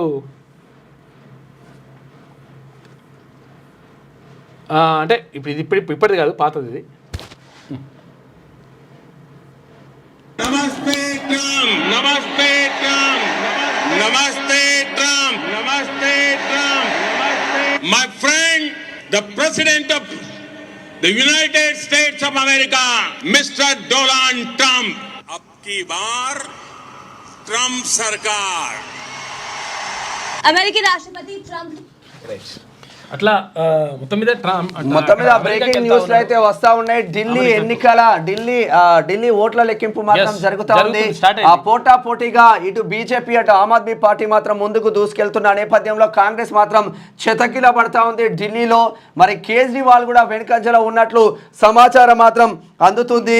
ఇక ఏమన్నారంటే అసలు యాక్చువల్గా కేజ్రీవాల్ తర్వాత ఇక్కడ అతిషి సింగ్ తర్వాత అంటే ముఖ్యమంత్రిగా ఉన్నటువంటి ఇప్పుడు మొన్నటి వరకు ముఖ్యమంత్రిగా ఉన్న అతిషి సింగ్ కూడా వెనుకంజలో ఉన్నట్టు సమాచారం అందుతుంది. కేజ్రీవాల్ ముఖ్యమంత్రిగా మొన్నటిదాకా ముఖ్యమంత్రిగా పనిచేసినటువంటి కేజ్రీవాల్, ఆ తర్వాత ఉప ముఖ్యమంత్రిగా పనిచేసినటువంటి సిసోడియా, ఈ ముగ్గురు కూడా వెనుకంజలో ఉన్నారు. వాళ్ళు ఓడిపోతారు అనేటువంటి అంచనాలు కూడా చెప్పినాయి ఎగ్జిట్ పోల్స్. మరి ఏం జరుగుతుందో చూడాలి. మొత్తం మీద ఒక ఉత్కంఠ మధ్య 70 స్థానాలకు సంబంధించి అసెంబ్లీ ఎన్నికలు జరిగినాయి. ఎక్కడ 70 స్థానాలకు అసెంబ్లీ ఎన్నికలు జరిగితే 25 స్థానాల్లో ముందంజలో ఉంది బీజేపీ. భారతీయ జనతా పార్టీ 20 స్థానాలలో ఆమ్ ఆద్మీ పార్టీ ముందంజలో ఉంటే ఒక స్థానంలో కాంగ్రెస్ ముందంజలో ఉన్నారు. ఇతరులు మాత్రం సున్నాలో ఉన్నారు. న్యూఢిల్లీ స్థానంలో కేజ్రీవాల్ వెనుకంజలో ఉన్నారు. ఇక్కడ అతిషి ప్రెసిడెంట్ ముఖ్యమంత్రి అతిషి కూడా వెనుకంజలో ఉన్నట్టు సమాచారం మాత్రం అందుతా ఉంది. బీజేపీ గట్టిగా ఫోకస్ పెట్టేసి కాంగ్రెస్ నేత సందీప్ దీక్షిత్ వెనుకంజలో ఉన్నారు, కీలక నేత అక్కడ. ఇక వర్కింగ్ ప్రెసిడెంట్లు 4 ఎస్సీ ఎస్టీ రెడ్డి మైనార్టీ వర్గాల నుంచి ఎంపిక చేయనున్న ఏఐసిసి 20 మందికి పైగా ప్రెసిడెంట్లు వైస్ ప్రెసిడెంట్లు ఇవాళనో రేపో 25 మందితో పిసిసి కొత్త కార్యవర్గం చేస్తారంట. పార్టీ జనరల్ సెక్రటరీ పోస్టులు ఇప్పట్లో లేనట్టే దేశవ్యాప్తంగా ఒకేసారి జిల్లాల అధ్యక్షుల నియామకం అని చెప్పేసి ఒక వార్త కనిపిస్తూ ఉంది. మొత్తం మీద ఇప్పుడు సామాజిక వర్గాల వారీగా వెళ్తా ఉంది లెక్క. చూసుకోరు ఒకసారి ఎందుకు వెళ్తా ఉంది, ఎందుకు చర్చ జరిగింది. తెలంగాణ రాష్ట్రంలో పోరాటాలు చేసే యోధుల వల్లనే ఇది జరుగుతూ ఉంది. ఇటు ఎమ్మెల్సీ తీన్మార్ మల్లన్న కావచ్చు, ఆర్ కృష్ణ కావచ్చు, ఇక్కడ మన మందకృష్ణ మాదిగ కావచ్చు, వివిధ సంఘాల ఇంటలెక్చువల్ ఫోరం, బీసీ సమాజ్ కావచ్చు, బీసీ కావచ్చు, జాజుల శ్రీనివాస్ గౌడ్, చాలా మంది పోరాటాల ఫలితమే ఈ కోణంలో ఆలోచిస్తుంది. కాకపోతుందంటే ఎవరు ఎక్కువ చేసిరంటే ఇప్పుడు ఎవరు ముందు తీసుకొచ్చిరనేది కూడా చూసుకోవాలి మీరు. అర్థమైంది. అంతకుముందు ఎలా ఉండేది బీసీ ఉద్యమం, ఇప్పుడు ఎందుకు ఇలా మారింది బీసీ ఉద్యమం. ఇక తెలంగాణ ప్రదేశ్ కాంగ్రెస్ కమిటీ కొత్త కార్యవర్గం ఫైనల్ అయింది. సుమారు 25 మందితో లిస్టు రెడీ అయినట్లు తెలిసింది. నలుగురిని వర్కింగ్ ప్రెసిడెంట్లుగా 20 మందికి పైగా వైస్ ప్రెసిడెంట్లుగా నియమించనున్నారు. ఫైనల్ జాబితాను 1-2 రోజుల్లో పార్టీ అధిష్టానం చేస్తుంది. ఇక ఇయాలనే ఢిల్లీ రిజల్ట్స్, అసెంబ్లీ ఎన్నికల ఫలితాలపై ఉత్కంఠ. 4వసారి పవర్ మాదే అంటున్న ఆప్. ఇక 27 ఏళ్ల తర్వాత అధికారంపై భారతీయ జనతా పార్టీ ధీమా వ్యక్తం చేస్తూ ఉంది. 19 కేంద్రాల్లో కౌంటింగ్, 3 అంచెల భద్రత. 8 గంటల నుంచి అంటే ఉదయం 8 గంటలకు స్టార్ట్ అయింది, ఇప్పుడు అర్ధగంట అయిపోతుంది. కౌంటింగ్ ప్రారంభం అయిపోయింది. మొత్తం మీద భారతీయ జనతా పార్టీ ముందంజలో ఉంది. ఆ తర్వాత ప్లేస్లో ఆమ్ ఆద్మీ పార్టీ. ఆ తర్వాత ఇప్పటికీ అందిన వార్తల ప్రకారం భారతీయ జనతా పార్టీ 29 స్థానాలలో ముందంజలో ఉంటే ఆమ్ ఆద్మీ పార్టీ 18 స్థానాల్లో ముందంజల ఆధిక్యంలో ఉంది. ఒక స్థానంలో కాంగ్రెస్ ఉంది.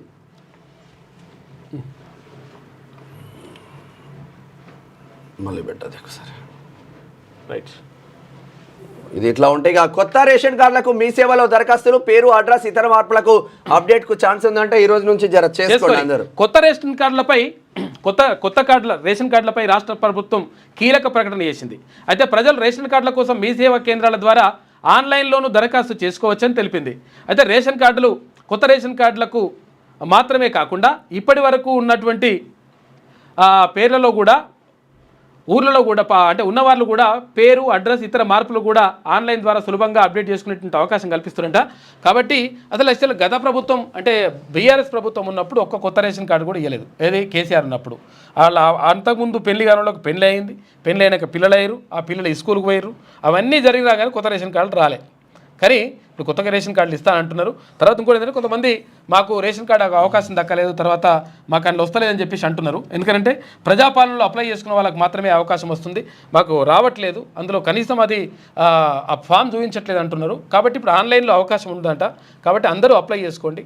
ఎవరైతే అర్హులు ఉన్నారో అర్హులందరికీ వచ్చేస్తాయి. ఇక ఫోన్ ఎత్తద్దు, మళ్ళా చేయొద్దు.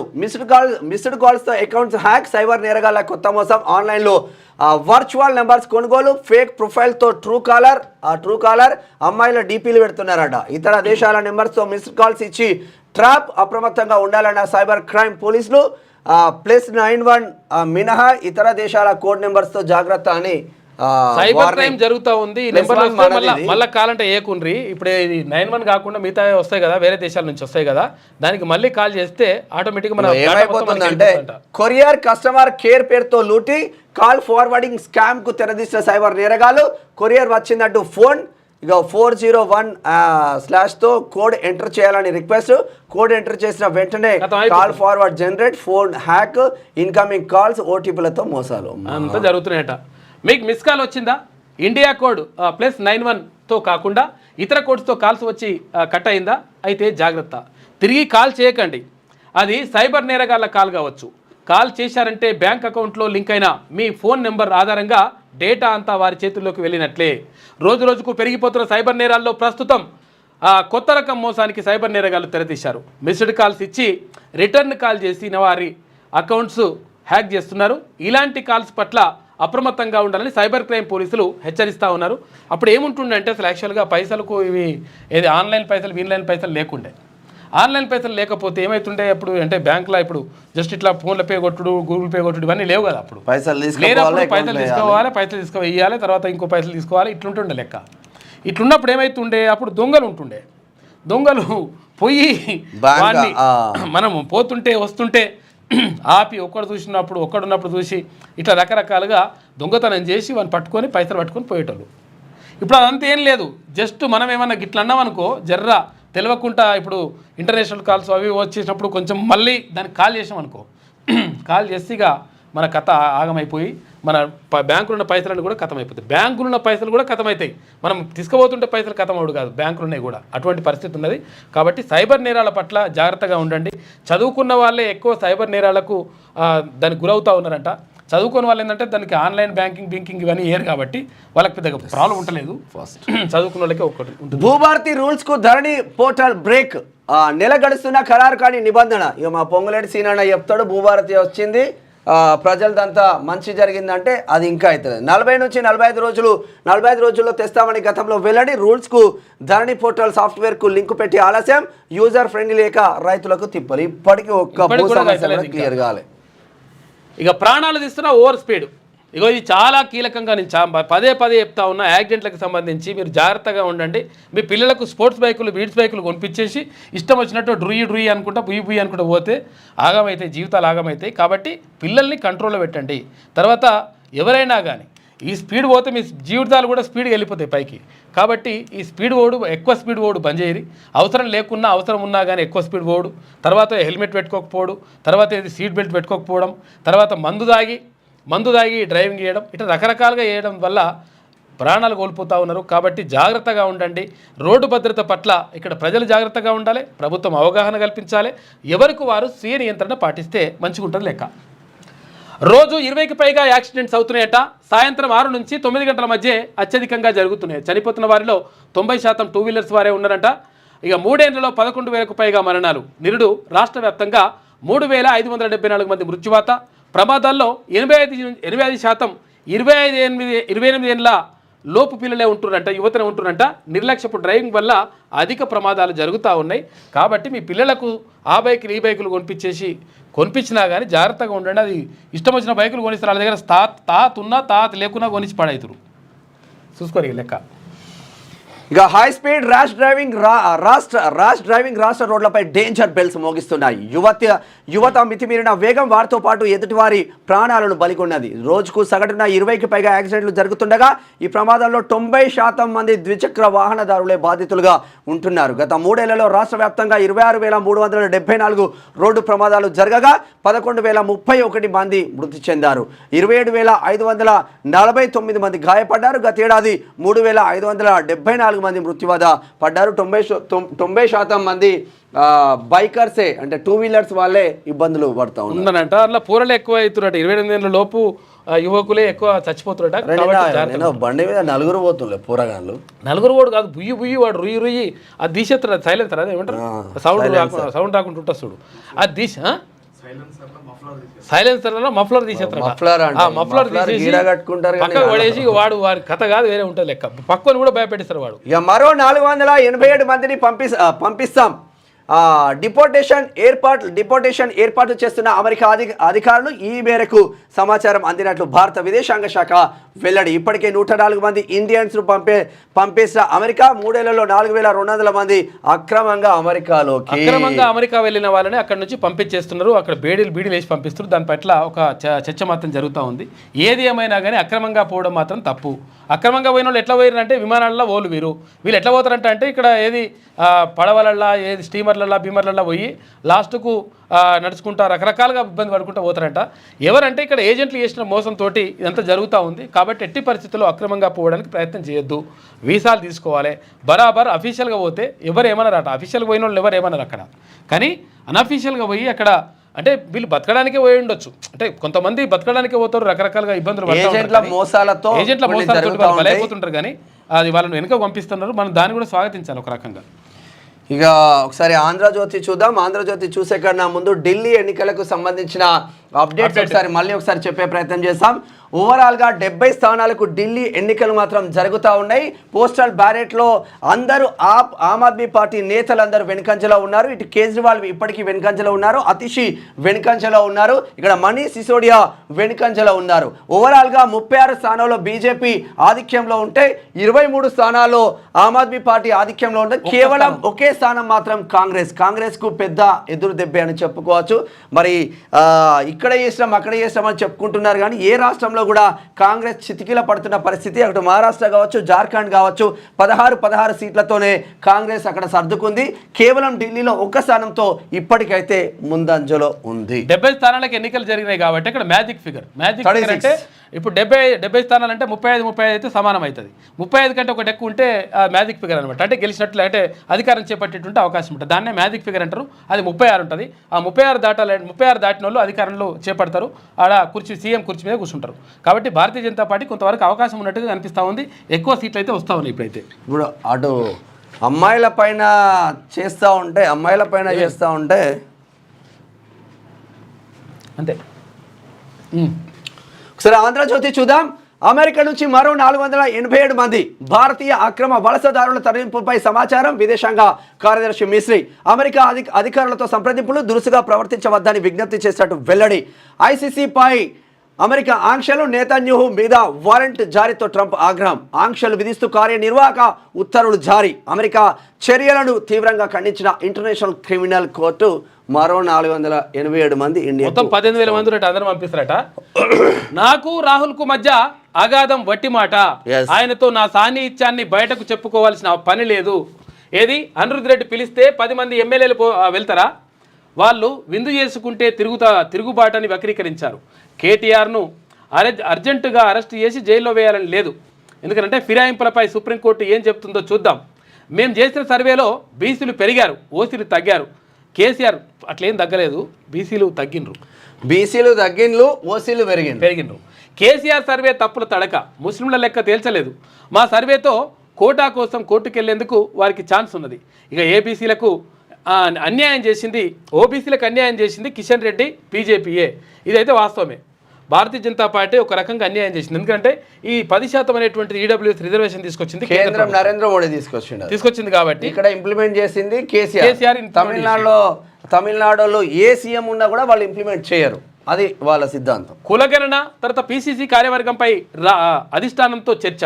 ఇక మంత్రివర్గ విస్తరణ అధిష్టానం అభిప్రాయం ప్రకారమే. ఢిల్లీలో మీడియాతో ఇష్టాగోష్ఠిలో ముఖ్యమంత్రి రేవంత్ రెడ్డి మాట్లాడిండు. నాకు తర్వాత రాహుల్ గాంధీకి అగాధం ఉన్నది, తర్వాత ఆయనకు నాకు పడతలేదు, మాట్లాడతలేము అట్లా అని చెప్పేసి రకరకాల చర్చ జరుగుతుంది. అటువంటిది ఏం లేదు, మేము మంచిగానే ఉన్నాం. ఆ విషయాలన్నీ కూడా మేము ప్రత్యేకంగా వివరించి చెప్పాల్సిన అవసరం లేదని చెప్పేసి అంటున్నాడు. వాస్తవంగా కూడా మంచిగానే ఉన్నారు వాళ్ళకు.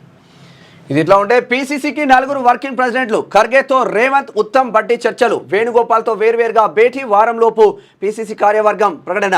రాష్ట్రంలో కులగణనపై ఖర్గే హర్షం. వారు దావోస్కు వెళ్ళింది ప్రచారం కోసమే. బీఆర్ఎస్ హయాంలో పెట్టుబడులు తక్కువ, పబ్లిసిటీ ఎక్కువ. 2 సమావేశాల్లోనే మా సత్తా నిరూపించుకున్నాం. ఎంఎస్ఎంఈలకు అండగా ఉంటాం. పరిశ్రమలు పెట్టుకుంటే భూమి వెనక్కే, పెట్టకుంటే.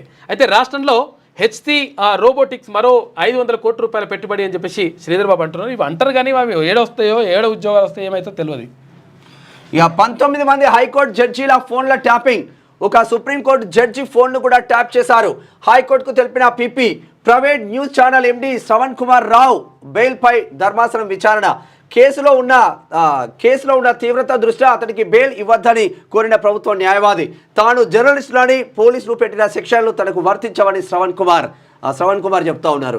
బెయిల్ పై తీర్పు రిజర్వ్, రాధాకిషన్ రావు ముందస్తు బెయిల్ పిటిషన్. ఇది ఎప్పుడు వస్తుంది? ఎవరు చేసిరు మళ్ళీ ఇక్కడ జడ్జీలు కూడా 19 మంది జడ్జీలే చేసినాడు ఈ లంగాలు. హైకోర్టు జడ్జీలు, సుప్రీంకోర్టు జడ్జి కూడా ఫోన్ ట్యాపింగ్ చేసినట్టు దుర్మార్గులని లోపలికి పంపించకుండా ఇంకా బయట ఇంకా సంవత్సర కాలం అయిపోయింది కదా. కేసీఆర్ ఫామ్ హౌస్ లోనే ఉండే, కేటీఆర్ ఢిల్లీకి పోవట్టే, అమెరికాకు పోవట్టే, రావట్టే పోవట్టే. వాళ్ళ ఉరి తీసిన పాపం లేదు. మరి ఏడ చేస్తున్నారు ఈ కేసులు? ముందుకు పోయేటేనా? ఫోన్ ట్యాపింగ్ కేసులో నిందితులు తీవ్రమైన నేరాలకు పాల్పడ్డారని రాష్ట్ర పబ్లిక్ ప్రాసిక్యూటర్ పల్లె నాగేశ్వరరావు హైకోర్టుకు తెలిపారు. అయితే తెలంగాణ హైకోర్టుకు చెందిన 19 మంది జడ్జీలు ఒక సుప్రీంకోర్టు జడ్జి ఫోన్లను ట్యాప్ చేశారని చెప్పారు. ఈ కేసులో A6గా ఉన్న private news channel MD Shravan Kumar రావుకు ఎట్టి పరిస్థితుల్లోనూ బెయిల్ ఇవ్వొద్దని అన్నారు. ఫోన్ ట్యాపింగ్ కేసులో తనకు ఎలాంటి సంబంధం లేదని, తాను ఒక జర్నలిస్టులని, పోలీసులు పెట్టిన సెక్షన్లు తనకు వర్తించవని పేర్కొంటూ శ్రవణ్ కుమార్ రావు దాఖలు చేసినటువంటి బెయిల్ పిటిషన్పై జస్టిస్ కె సుజనా ధర్మాసనం శుక్రవారం విచారణ చేపట్టింది. ఈ సందర్భంగా పల్లె నాగేశ్వరరావు వాదనలు వినిపిస్తూ శ్రవణ్ రావును తప్పించుకు తిరుగుతున్నటువంటి నేరగాడిగా ప్రకటించాల్సిందిగా దిగువ కోర్టులో ఇప్పటికే పిటిషన్ దాఖలు చేశామని చెప్పేసి ఆయన చెప్పిండు. మొత్తం మీద ఈ లంగాలు ఎట్టి పరిస్థితులు వదలొద్దు. మరి వదలొద్దంటే పట్టుకోవాలి ఫస్ట్. మరి ఇప్పుడు ఈయన రావాలి కానీ రాధాకిషన్ రావు ఎటుపోయిండు, వీళ్ళందరూ ఎటుపోయిండు, ఈ రావులందరూ. ఇక దక్షిణకు వస్తే రైల్వే చూడండి, ఇక అధికారికం. ప్రధాని మోదీ నేతృత్వంలోని కేంద్ర కేబినెట్ ఆమోదం కుదించిన వాల్తేరు డివిజన్ ఇకపై విశాఖ డివిజన్గా మార్పు. 410 కిలోమీటర్ల విశాఖపట్నం డివిజన్ దక్షిణ కోస్తా జోన్లోకి, 680 కిలోమీటర్లలో రాయగడ డివిజన్ తూర్పు కోస్తా రైల్వేలోకి. ఐటీ బిల్లుకు ఓకే. 8,800 కోట్లతో 2026 దాకా స్కిల్ ఇండియా. ఇక్కడ ఆంధ్రప్రదేశ్కు సంబంధించిన ఎంపీలు కొట్లాడి వాళ్ళు భాగస్వామ్యం ఉండి తెచ్చుకుంటారు. ఇక మన ఎంపీలు విశాఖపట్నం కేంద్రంగా దక్షిణ కోస్తా రైల్వేకి సంబంధించి వాళ్ళు తెచ్చుకుని ఓకే అయిపోయింది. వాళ్ళ రైల్వే లైన్లు కూడా అప్గ్రేడ్ అయినాయి, స్పీడ్ అప్గ్రేడ్ అయింది. ఇవాళనే ఢిల్లీ ఫలితాలు 50 దాకా స్థానాల్లో గెలుస్తామని చెప్పేసి Bharatiya Janata party. Exit polls అంచనాలు తప్పు అవుతాయి మళ్ళీ మేమే అని చెప్పేసి ఆమ్ ఆద్మీ పార్టీ అంటుంది. పోలైన ఓట్ల జాబితా అప్లోడ్కు ఈసీ తిరస్కరణ అని చెప్పేసి కేజ్రీవాల్. ఆపరేషన్ లోటస్ ఆరోపణలపై ఆధారాలు చూపండి, కేజ్రీవాల్కు ఏసీబీ నోటీసులు జారీ చేసిందట. ఇప్పటికైతే 50 దాకా స్థానాల్లో గెలుస్తామని బీజేపీ అంటుంది, కానీ ఇప్పటికీ 38 స్థానాల్లో ఆధిక్యంలో ఉంది, ముందంజలో ఉంది బీజేపీ. 25 స్థానాల్లో ఆమ్ ఆద్మీ పార్టీ ముందంజలో ఉంది. ఇంకా అటు ఇటు మారవచ్చు, చాలా మారుతాయి. కాంగ్రెస్ కేవలం ఒక స్థానంలో ఆధిక్యంలో ఉంది. ఒక రకంగా భారతీయ జనతా పార్టీ తర్వాత ఆమ్ ఆద్మీ పార్టీ మధ్య హోరాహోరీ నడుస్తా ఉంది. మరి ఎవరు లాస్ట్ వరకు ఎవరు విన్ అవుతారో చూద్దాం. ఇక రోడ్ల మరమ్మతులకు మోక్షం, అత్యవసర సాధారణ రిపేర్లకు చర్యలు. 82 నియోజకవర్గంలో 3,373 కిలోమీటర్ల గుర్తింపు. అంచనా ₹1,051 కోట్లు, 11 టెండర్లు. అయితే మా ఊరికి కూడా రోడ్ మంచిగా లేదు. మా ఎమ్మెల్యే ఎవరు, మన ఆయన పేరు బీర్ల ఐలయ్య గారు, మా విప్పు, తర్వాత మా ఆలేరు శాసనసభ్యులు, ఆయన గుర్తించి 100% బొమ్మల రామారావు నుంచి మల్యాల దాకా మొత్తం ఆగం ఉన్నది రోడ్డు, అసలు పోయే పరిస్థితి లేదు. కాబట్టి దీనిపైన కూడా చూసుకోవాలి. అంటే మా ఊరు ఒక్కటే అని చెప్తలేను నేను, విషయం ఏంటంటే మా ఊరు గురించి కూడా చెప్పుకోవాలి. కాబట్టి మల్యాల యాదాద్రి జిల్లాలో ఉంటుంది, బొమ్మల రామారం మండలం. బొమ్మల రామారం నుంచి తర్వాత మండల హెడ్ క్వార్టర్ నుంచి ఇక్కడ మా ఊరికి వెళ్ళే రోడ్డు అది చాలా దారుణమైనటువంటి పరిస్థితిలో ఉంది. కాబట్టి 100% దీనిపైన కూడా దృష్టి పెట్టాలని చెప్పేసి కోరుతా ఉన్నాం. విషయం ఏంటంటే ఎక్కడెక్కడైతే నిజంగా రోడ్ల కనెక్టివిటీ లేని గ్రామాలు చాలా ఉన్నాయి, కనెక్టివిటీ లేనటువంటి గ్రామాలకు అంటే ఆదివాసీ బిడ్డలకు కూడా అక్కడ ఏది ఆదిలాబాద్లో ఆందోళన అంటే వాళ్ళు కనీసం రోడ్డు సౌకర్యం లేక ఇబ్బందులు పడతా ఉన్నారు. అటువంటి గ్రామాలు ఉన్నాయి. జైరాబాద్కు పోయినాం, మన నరసింహులు వాళ్ళ తల్లి చనిపోతే పోయినాం. ఆ సొంత గ్రామం జైరాబాద్ ఎమ్మెల్యేదే అంట. గ్రామానికి రోడ్డు లేదు. పరిస్థితి జైరాబాద్ లో ఎక్కడ చూసినా అదే పరిస్థితి ఉంది. ఆందోళన ఎక్కడ చూసినా అదే ఆందోళన ఉన్నాయి రోడ్లు. మరి లీడర్లు ఉంటారు, రోడ్లు మాత్రం వేయరు, వీళ్ళు డెవలప్మెంట్ చేయరు, కిందకి ఆడారు, పైకెత్తి కానీ 100% దానిపైన దృష్టి పెట్టండి. ఉన్న రోడ్ల మీద మళ్ళీ పోసుకుంటూ పోతారు. ఇప్పుడు ఇక్కడ ఉంటుంది కదా, హైదరాబాద్ రోడ్డు ఉంటాయి కదా, ఉన్న రోడ్డు మీద మళ్ళీ పోస్తారు. ఎందుకు పోస్తున్నారు అంటే పైసలు వస్తున్నాయి, ఫండ్ వచ్చింది, పోస్తున్నట్టు. అరే లేని కాడ పోయిరా నాయన, వాడి కమిషన్ మంచిగా ఉంటుంది దందా. ఇక మహిళా పోలీసులు తక్కువే, తెలంగాణలో 76,292 మంది పోలీసులు, అందులో అతివలు 4,782 మంది మాత్రమే. రాష్ట్రంలో మహిళలపై పెరుగుతున్న నేరాలు, ఠాణాల్లో మగ పోలీసులతో వివరాలండి చెప్పుకోలేని దుస్థితిలో బాధితులు. వాస్తవం కదా, పెంచాలి వీళ్ళ తక్కువనే ఉన్నారు వాళ్ళు, పెరగాలి. ముస్లిం బీసీ, హిందూ బీసీ ఏంటి ఇలా అని ఏ చట్టంలో ఉంది? తూతు మంత్రంగా కులగణన చేశారు. రాష్ట్రంలో 50% ఇళ్లలో సర్వే చేయలేదు. వికసిత్ భారత్ లక్ష్యాల్లో బొగ్గు రంగం కీలకం, బొగ్గు ఉత్పత్తి సామర్థ్యం పెరిగిందని చెప్పేసి కిషన్ రెడ్డి అంటున్నాడు. కిషన్ రెడ్డి గారు మీరు చెప్పినటువంటి మాట ఏంటి? ఇప్పుడు ముస్లిం బీసీలు తర్వాత ఈ బీసీలు ఏంటి? సరే దానిపైన మైనారిటీ అని పెట్టేసి పక్కకు చర్చ జరపడం మంచిగా ఉన్నది. కానీ భారతీయ జనతా పార్టీ అధికారంలో ఉన్నటువంటి రాష్ట్రాల్లో కులగణన చేపట్టండి అని చెప్పేసి మీరు ఒకసారి ప్రధానమంత్రి గారికి చెప్పండి, కేంద్ర మంత్రిగా చెప్పేసి కులగణన చేయించేసి వాళ్ళకి న్యాయం చేసేటువంటి ఏర్పాటు చేయండి. అది ఎప్పుడు ఏరు మీరు? ఎందుకంటే ఈడబ్ల్యూఎస్ రిజర్వేషన్ తీసుకొచ్చేసి ఇక్కడ రుద్ది తర్వాత ఇప్పుడు ఆగమాగం చేసి అది ఎంతలో ఉండాలి? ఓపెన్లో 50% అంటే అప్ టు 10% అంటే ఓపెన్లో కాకుండా మొత్తం 100% 10% తీసుకొస్తే కనీసం ఒక్కనాడు కూడా మాట్లాడలే నువ్వు. కేసీఆర్ తీసుకొచ్చి తెలంగాణ ప్రజల మీద నెత్తి మీద రుద్దితే ఒక్కనాడు కూడా మాట్లాడలే మీరు. మీరు ఇప్పుడేమో మళ్ళీ ఇట్లా అంటా ఉన్నారు. మీ గురించి మాట్లాడమే కాదు, ప్రజల గురించి కూడా మాట్లాడే ప్రయత్నం చేయండి. ఇక సీఎం ఇలాకాలో బడి పిల్లల పస్తులు, ఢిల్లీ బాసులు గల్లీ దోస్తులు ఆకలి తీర్చడం లేదు. పేద విద్యార్థుల మధ్యాహ్న భోజనంపై దృష్టి పెట్టాలి. మళ్ళీ కన్నీరు పెడుతున్న తెలంగాణ పల్లె అంటున్నారు కేటీఆర్. అమెరికాలో కేఐబీసీ సదస్సుకు కేటీఆర్కు ఆహ్వానం.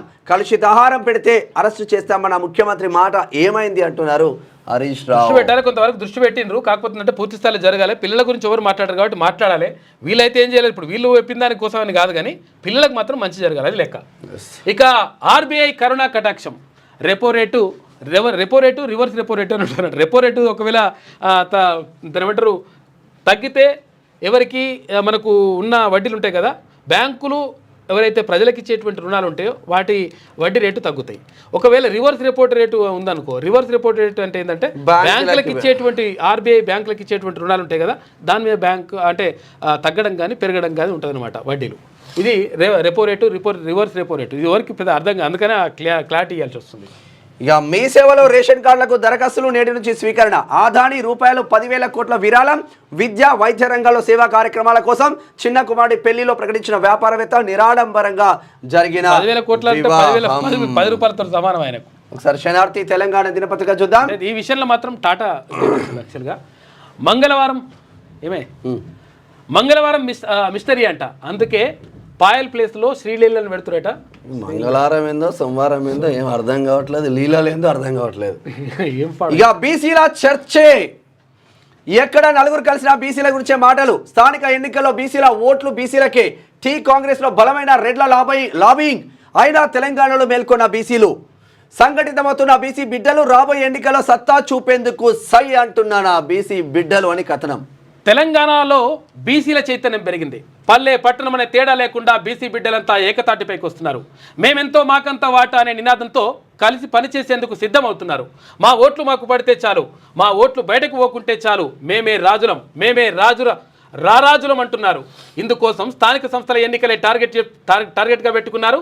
బీజేపీ, బీఆర్ఎస్, కాంగ్రెస్, కమ్యూనిస్టులు ఇలా ఏ పార్టీలైనా బీసీలకు లోకల్ బాడీ ఎలక్షన్లో జనాభా దామాషా ప్రకారం సీట్లు ఇచ్చినా ఇవ్వకున్నా బరిలో నిలిచి సత్తా చాటేందుకు సై అంటున్నారు బీసీ బిడ్డలు. 1950 జనవరి 26న రాజ్యాంగం అమల్లోకి వస్తే ఇప్పటి వరకు బీసీలకు రాజకీయాల్లో సముచిత స్థానం దక్కకపోవడంపై వారిలో ఆలోచన మొదలైంది. పిడికల మందులేని కులాలకు పుట్టెడు పదవులు దక్కుతుంటే తమకెంతమందికి తమకెందుకు మందికి దగ్గ పదవులు దక్కడం లేదనే సోయి మొదలైంది. అయితే బీఆర్ఎస్ అంటే వెలమలు, కాంగ్రెస్లో రెడ్ల హవా, బీజేపీలోనూ అదే అగ్రవాసనలు. మరి బీసీలకు సముచిత న్యాయం ఎక్కడ దొరుకుతుందనే భావన బీసీల్లో స్టార్ట్ అయింది. ఇక టీ కాంగ్రెస్ లో రెడ్ల ఆజమాయిషీ గురించి చెప్పాల్సిన పని లేదు. ముఖ్యమంత్రి రేవంత్ రెడ్డి మొదలుకొని మంత్రులు చివరికి పార్టీ క్రమశిక్షణ బాధ్యుల వరకు అందరూ రెడ్లే. బీసీ నాయకత్వాన్ని ఎక్కడికక్కడ అణగదొక్కుడు తప్ప బీసీలకు అగ్రతాంబూలం ఇచ్చిన దాఖలాలు తక్కువే. కాంగ్రెస్ హైకమాండ్ బీసీలకు సముచిత గౌరవం ఇవ్వాలని పదే పదే చెబుతున్న రాష్ట్ర నాయకత్వం మాత్రం బీసీ బిడ్డలకు కీలకమైన పదవులు ఇచ్చేందుకు ససేమిరా అంటున్నది.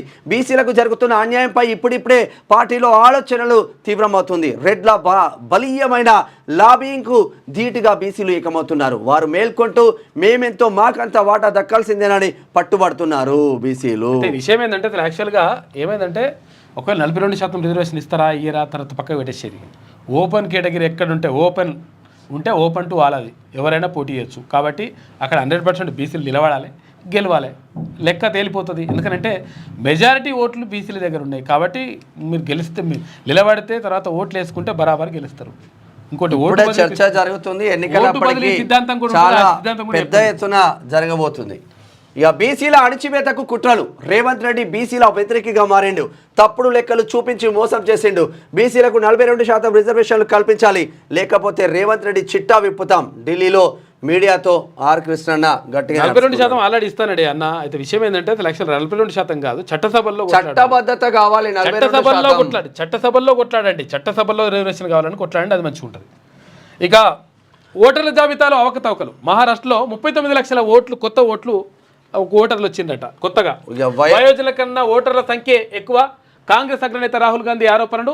ఈసీ ఓటర్ల జాబితా ఇవ్వాలి, లేదంటే కోర్టుకు వెళ్తామని చెప్పేసి హెచ్చరిక, లిఖితపూర్వకంగా స్పందిస్తామని చెప్పేసి ఈసీ చెప్పింది. అయితే విషయం ఏంటంటే ఇట్లా ఓటర్ల జాబితాలో అవకతవకలు జరిగినాయని చెప్పేసి రాహుల్ గాంధీ చెప్తా ఉన్నారు. 39 లక్షల ఓట్లు కొత్తగా యాడ్ అయిపోయినాయంట.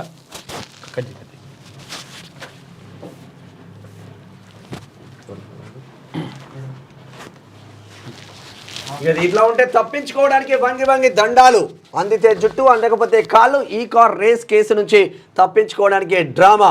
కేటీఆర్ ఢిల్లీ టూర్ పై కాంగ్రెస్ ట్వీట్. మధ్యాహ్న భోజన పథకంపై దృష్టి పెట్టండి అంటున్నారు. కేటీఆర్ ట్వీట్ చేసిండు. ఇక మావోల దుశ్చర్య. దంతెవాడలో కాంగ్రెస్ సర్పంచ్ దారుణ హత్య చేసిందంట.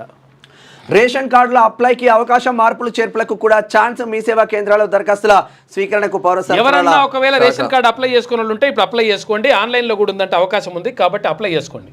ఇక పాక్ కుట్ర భగ్నం. కశ్మీర్లో చొరబాటుకు యత్నం, ధీటుగా తిప్పికొట్టిన భారత సైన్యం. 7 పాక్ ఉగ్రవాదులు హతమైపోయారు. అధిష్టానానిదే తుది నిర్ణయం. కేబినెట్ విస్తరణపై క్లారిటీ ఇచ్చిన సీఎం. ఇక కులగణన ఆషామాషిగా చేసింది కాదు, పకడ్బందీగా నిర్వహించామని వ్యాఖ్యలు. ఢిల్లీలో మల్లికార్జున ఖర్గేతో భేటీ. తాజా రాజకీయ పరిస్థితులపై చర్చ. ఇక పీసీసీ కార్యవర్గానికి గ్రీన్ సిగ్నల్. 1-2 రోజుల్లో ప్రకటన ఉంటుందంట. ఇది ఇట్లా ఉంటే ఒకసారి పల్లవి చూద్దాం. ఇక ప్రధాని మోదీ ఫ్రాన్స్, అమెరికా పర్యటనకు షెడ్యూల్ ఖరారైంది. ఈ నెల 10 నుంచి 12వ తేదీ వరకు పర్యటనలో ఉండబోతున్నారు. క్యాబినెట్ కాదు, కార్యవర్గం. కొలిక్కి వచ్చిన నూతన పీసీసీ కార్యవర్గ విస్తరణ. అయితే ఇప్పుడైతే క్యాబినెట్ ఉండే అవకాశం లేదని చెప్పేసి ఒక వార్త వస్తూ ఉంది. తర్వాత క్యాబినెట్ 4 అంటే మంత్రి పదవులు వస్తాయని చెప్పేసి ఒక వార్త వస్తూ ఉంటే, తర్వాత లేదు ఇప్పుడైతే క్యాబినెట్ అంటే మంత్రివర్గ విస్తరణ ఉండకపోవచ్చు, కేవలం అక్కడ పార్టీకి సంబంధించినటువంటి పదవులే ఇచ్చే అవకాశం ఉందని చెప్పేసి ఒక వార్త వస్తూ ఉంది. చూడాలి మరి ఏం జరుగుతుందో. త్వరలోనే ప్రకటన ఉంటుందని హింట్ ఇచ్చిన సీఎం రేవంత్ రెడ్డి. అయితే మంత్రివర్గ విస్తరణ ఇప్పట్లో లేదని స్పష్టం చేసిన ముఖ్యమంత్రి. అధిష్టానం ఎవరిని నిర్ణయిస్తే వారు మంత్రులు అవుతారని క్లారిటీ. వ్యక్తిగత నిర్ణయాలు లేవు, పని చేసుకుంటూ పోవడమే తెలుసు. రాహుల్ గాంధీతో నాకు ఎలాంటి గ్యాప్ లేదు. ఇదంతా బీఆర్ఎస్ ప్రచారం. బీఆర్ఎస్ ప్రచారం చేయడంలో మాత్రం బీఆర్ఎస్ మునగలరా? ఏదో ఒక హోటల్లో 4 కూర్చుంటే దాన్ని అసంతృప్తి అంటారా? కులగణన పక్కాగా చేశాం, త్వరలో దీనిపై చట్టం కూడా తీసుకువస్తాం. ప్రతిపక్ష నేతలపై కేసుల విషయంలో చట్ట ప్రకారమే వెళ్తాం. తొందరపడి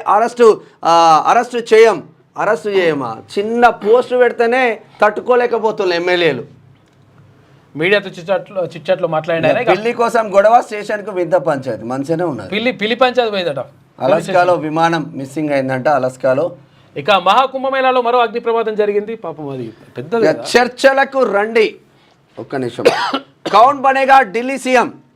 ఆప్ హ్యాట్రికా. 27 ఏళ్ల తర్వాత బీజేపీ జెండా ఎగరవేస్తుందంటే ఇప్పటికున్న సమాచారం ప్రకారం బీజేపీయే జెండా ఎగరవేసే ఆస్కారం ఉంది. 43 స్థానాల్లో బీజేపీ ఆధిక్యంలో ఉంటే, 23 స్థానాల్లో ఆమ్ ఆద్మీ పార్టీ ఆధిక్యంలో ఉంటే, కేవలం 1 స్థానంలో మాత్రమే కాంగ్రెస్ పార్టీ ఆధిక్యంలో ఉంది ఇప్పటివరకు అందిన సమాచారం. ఇక మరికొన్ని గంటల్లో తేలనున్న భవితవ్యం. నేడే ఢిల్లీ అసెంబ్లీ ఎన్నికల చూద్దాం ఏం జరుగుతుంది. ఇక చర్చలకు రండి.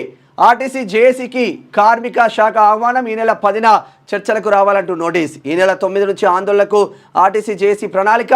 10 రోజుల తర్వాత సమ్మె నోటీసుపై కార్మిక శాఖ స్పందన. చర్చలకు జేఏసీ నాయకులు వెళ్తారా లేదా అనేది సస్పెన్స్. మరి చూద్దాం. ఇక ముస్లింలను బీసీలో ఎట్లా చేరుస్తారు? ఇది రాజ్యాంగ విరుద్ధం. ఈ విధానం దేశంలో మరెక్కడా లేదు. ముస్లిం బీసీ, హిందూ బీసీలని కాంగ్రెస్ కొత్త పాలసీ తెచ్చింది. అసలు కులగణన జరిపిన విధానమే సరిగా లేదు. ఇప్పుడు విషయం ఏంటంటే కిషన్ రెడ్డి గారు ఇప్పుడు ఇవాళ తెచ్చింది ఏం కాదు. వైఎస్ రాజశేఖర రెడ్డి ఉన్నప్పుడు బీసీ ఈ రిజర్వేషన్ అని చెప్పేసి తీసుకొచ్చిండు. 4% రిజర్వేషన్ వాళ్ళకి కల్పిస్తామని చెప్పిండు. అది ముస్లింలకు ప్రత్యేకంగా ఒక రిజర్వేషన్ తీసుకొచ్చిండు. మరి అప్పుడు ఎందుకు మాట్లాడలేదు? సప్పుడే కూర్చొని ఇవన్నీ కుట్రలో భాగంగా చేస్తారబ్బా. నార్మల్ గా ఈడబ్ల్యూఎస్ కిషన్ రెడ్డి గారు బీసీల రిజర్వేషన్ కి సంబంధించినటువంటి అంశం పైననేమో మాట్లాడతలేడు ఆయన. ఇది బీసీ ఏంది, ఇది బీసీ ఏంది అంటున్నాడు. కానీ మరి నిజంగా మరి కులగణనలు తప్పు మాట్లాడుతున్నారు కిషన్ రెడ్డి గారు.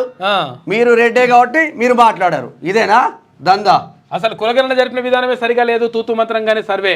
ఈ సర్వేపై అనేక బీసీ సంఘాలు అభ్యంతరం వ్యక్తం చేస్తున్నాయి. కానీ మీరైతే అయ్యారు.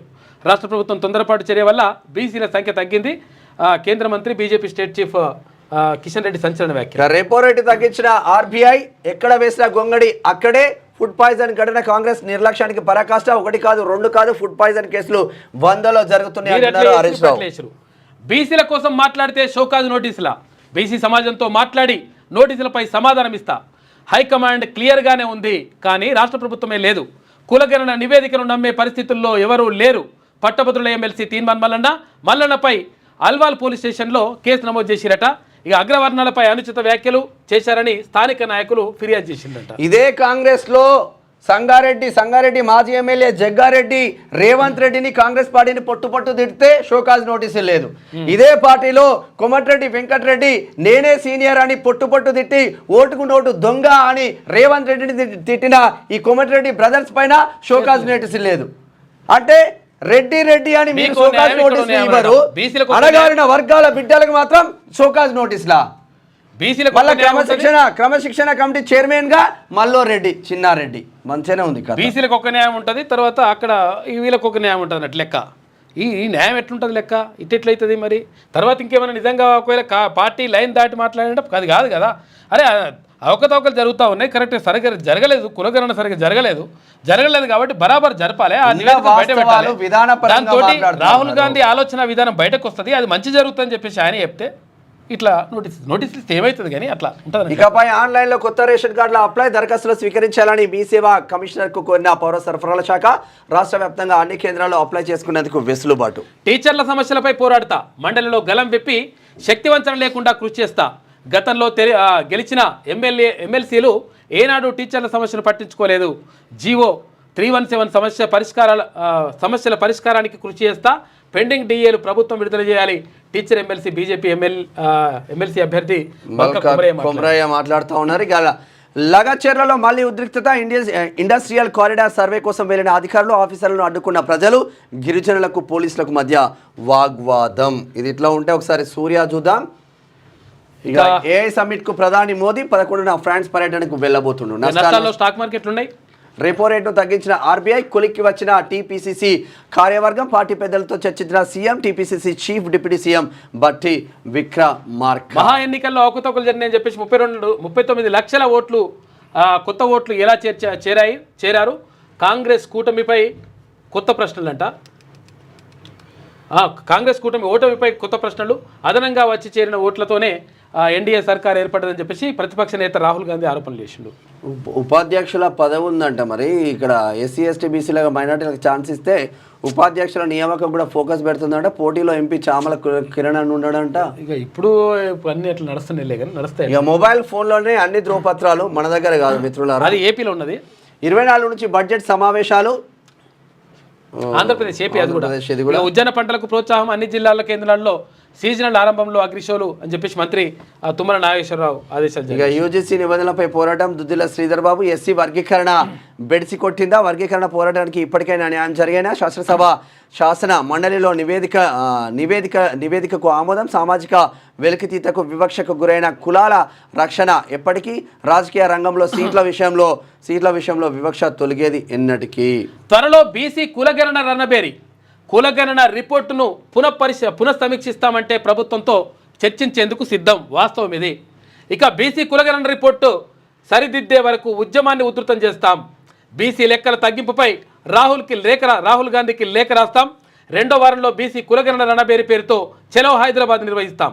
భవిష్యత్ కార్యాచరణ ప్రకటించిన బీసీ సంఘాల నేతలు, బీసీ మేధావులు అని చెప్పేసి ఒక వార్త కనిపిస్తూ ఉంది. మొత్తం మీద ఇక్కడ కులగణన పైన ఇటువంటి రాద్ధాంతం పేదగా అవుతుంది. అంతా మంచిగా చేసి సెట్ చేసి పడేస్తే లెక్క సెట్ అవుతుంది. మీరు అనవసరంగా చేసుకుంటారు. ఇది ఢిల్లీ అసెంబ్లీ ఫలితాలు. మరి ఢిల్లీ ఫలితాలు ఇప్పటికీ భారతీయ జనతా పార్టీ 44 స్థానాల్లో ఆధిక్యంలో ఉంటే ఆమ్ ఆద్మీ పార్టీ 25 స్థానాల్లో ఆధిక్యంలో ఉంది. కాంగ్రెస్ మాత్రం ఒకే స్థానంలో ఆధిక్యంలో ఉంది. స్టార్టింగ్ నుంచి ఇప్పటి వరకు ఏక్ నెంబర్ మీనే ఉన్నది కాంగ్రెస్ పార్టీ. ఇక ఈనాడులో చూసుకుంటే హమ్మయ్య ఈఎంఐ తగ్గుతుందా?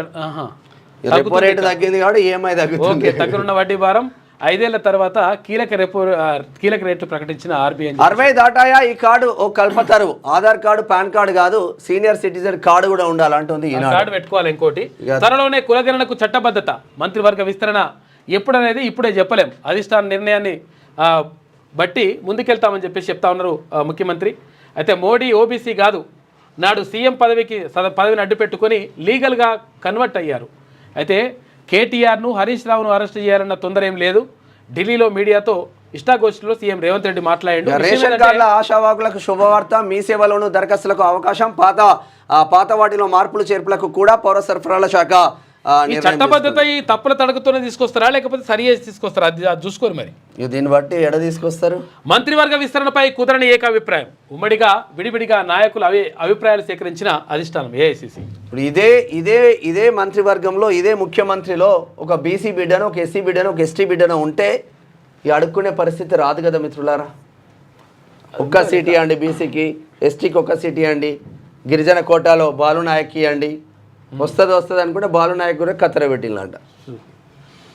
కొలువు తీరిన డీట్ అంట.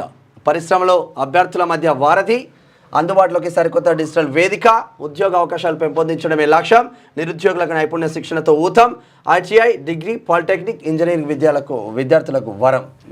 ఢిల్లీ పీఠం దక్కేది ఎవరికి అని చెప్పేసి అంటే భారతీయ జనతా పార్టీకి అవకాశం అవుతున్నది. ఇప్పుడైతే గృహహింస కేసుల్లోకి కుటుంబ సభ్యులందరినీ గృహహింస కేసుల్లోకి లాగద్దు, నిర్దిష్ట ఆరోపణలు ఉంటేనే చర్యలు తీసుకోవాలి. వరకట్నం వివాదంలో సుప్రీంకోర్టు స్పష్టీకరణ. మంచి పని చేసింది. ఏంటంటే యాక్చువల్గా గృహహింస కేసులకు సంబంధించి కుటుంబ సభ్యులందరూ కూడా అలా పెట్టేసి ఆగమాగం చేస్తారు. భర్త మీద కేసు పెడతారు. నిజంగా ఒకవేళ చేసి ఉంటే, నిజంగా ఒకవేళ వాళ్ళు ఒకవేళ నిజంగా ఆమెను గృహహింస చేసి అన్యాయం చేసి అట్లా చిత్రహింసలు పెట్టుంటే 100% వాళ్ళకి శిక్ష పడాలి. ఓకే, కానీ వీళ్ళు ఏం చేస్తారంటే కొంతమంది కావాలని చెప్పేసి వీళ్ళే కొంతమంది అట్లా ఇబ్బంది పెట్టి తర్వాత వాళ్ళ మీదే కేసులు పెట్టేటువంటి ప్రయత్నం చేస్తున్నటువంటి ఆరోపణలు కూడా ఉన్నాయి.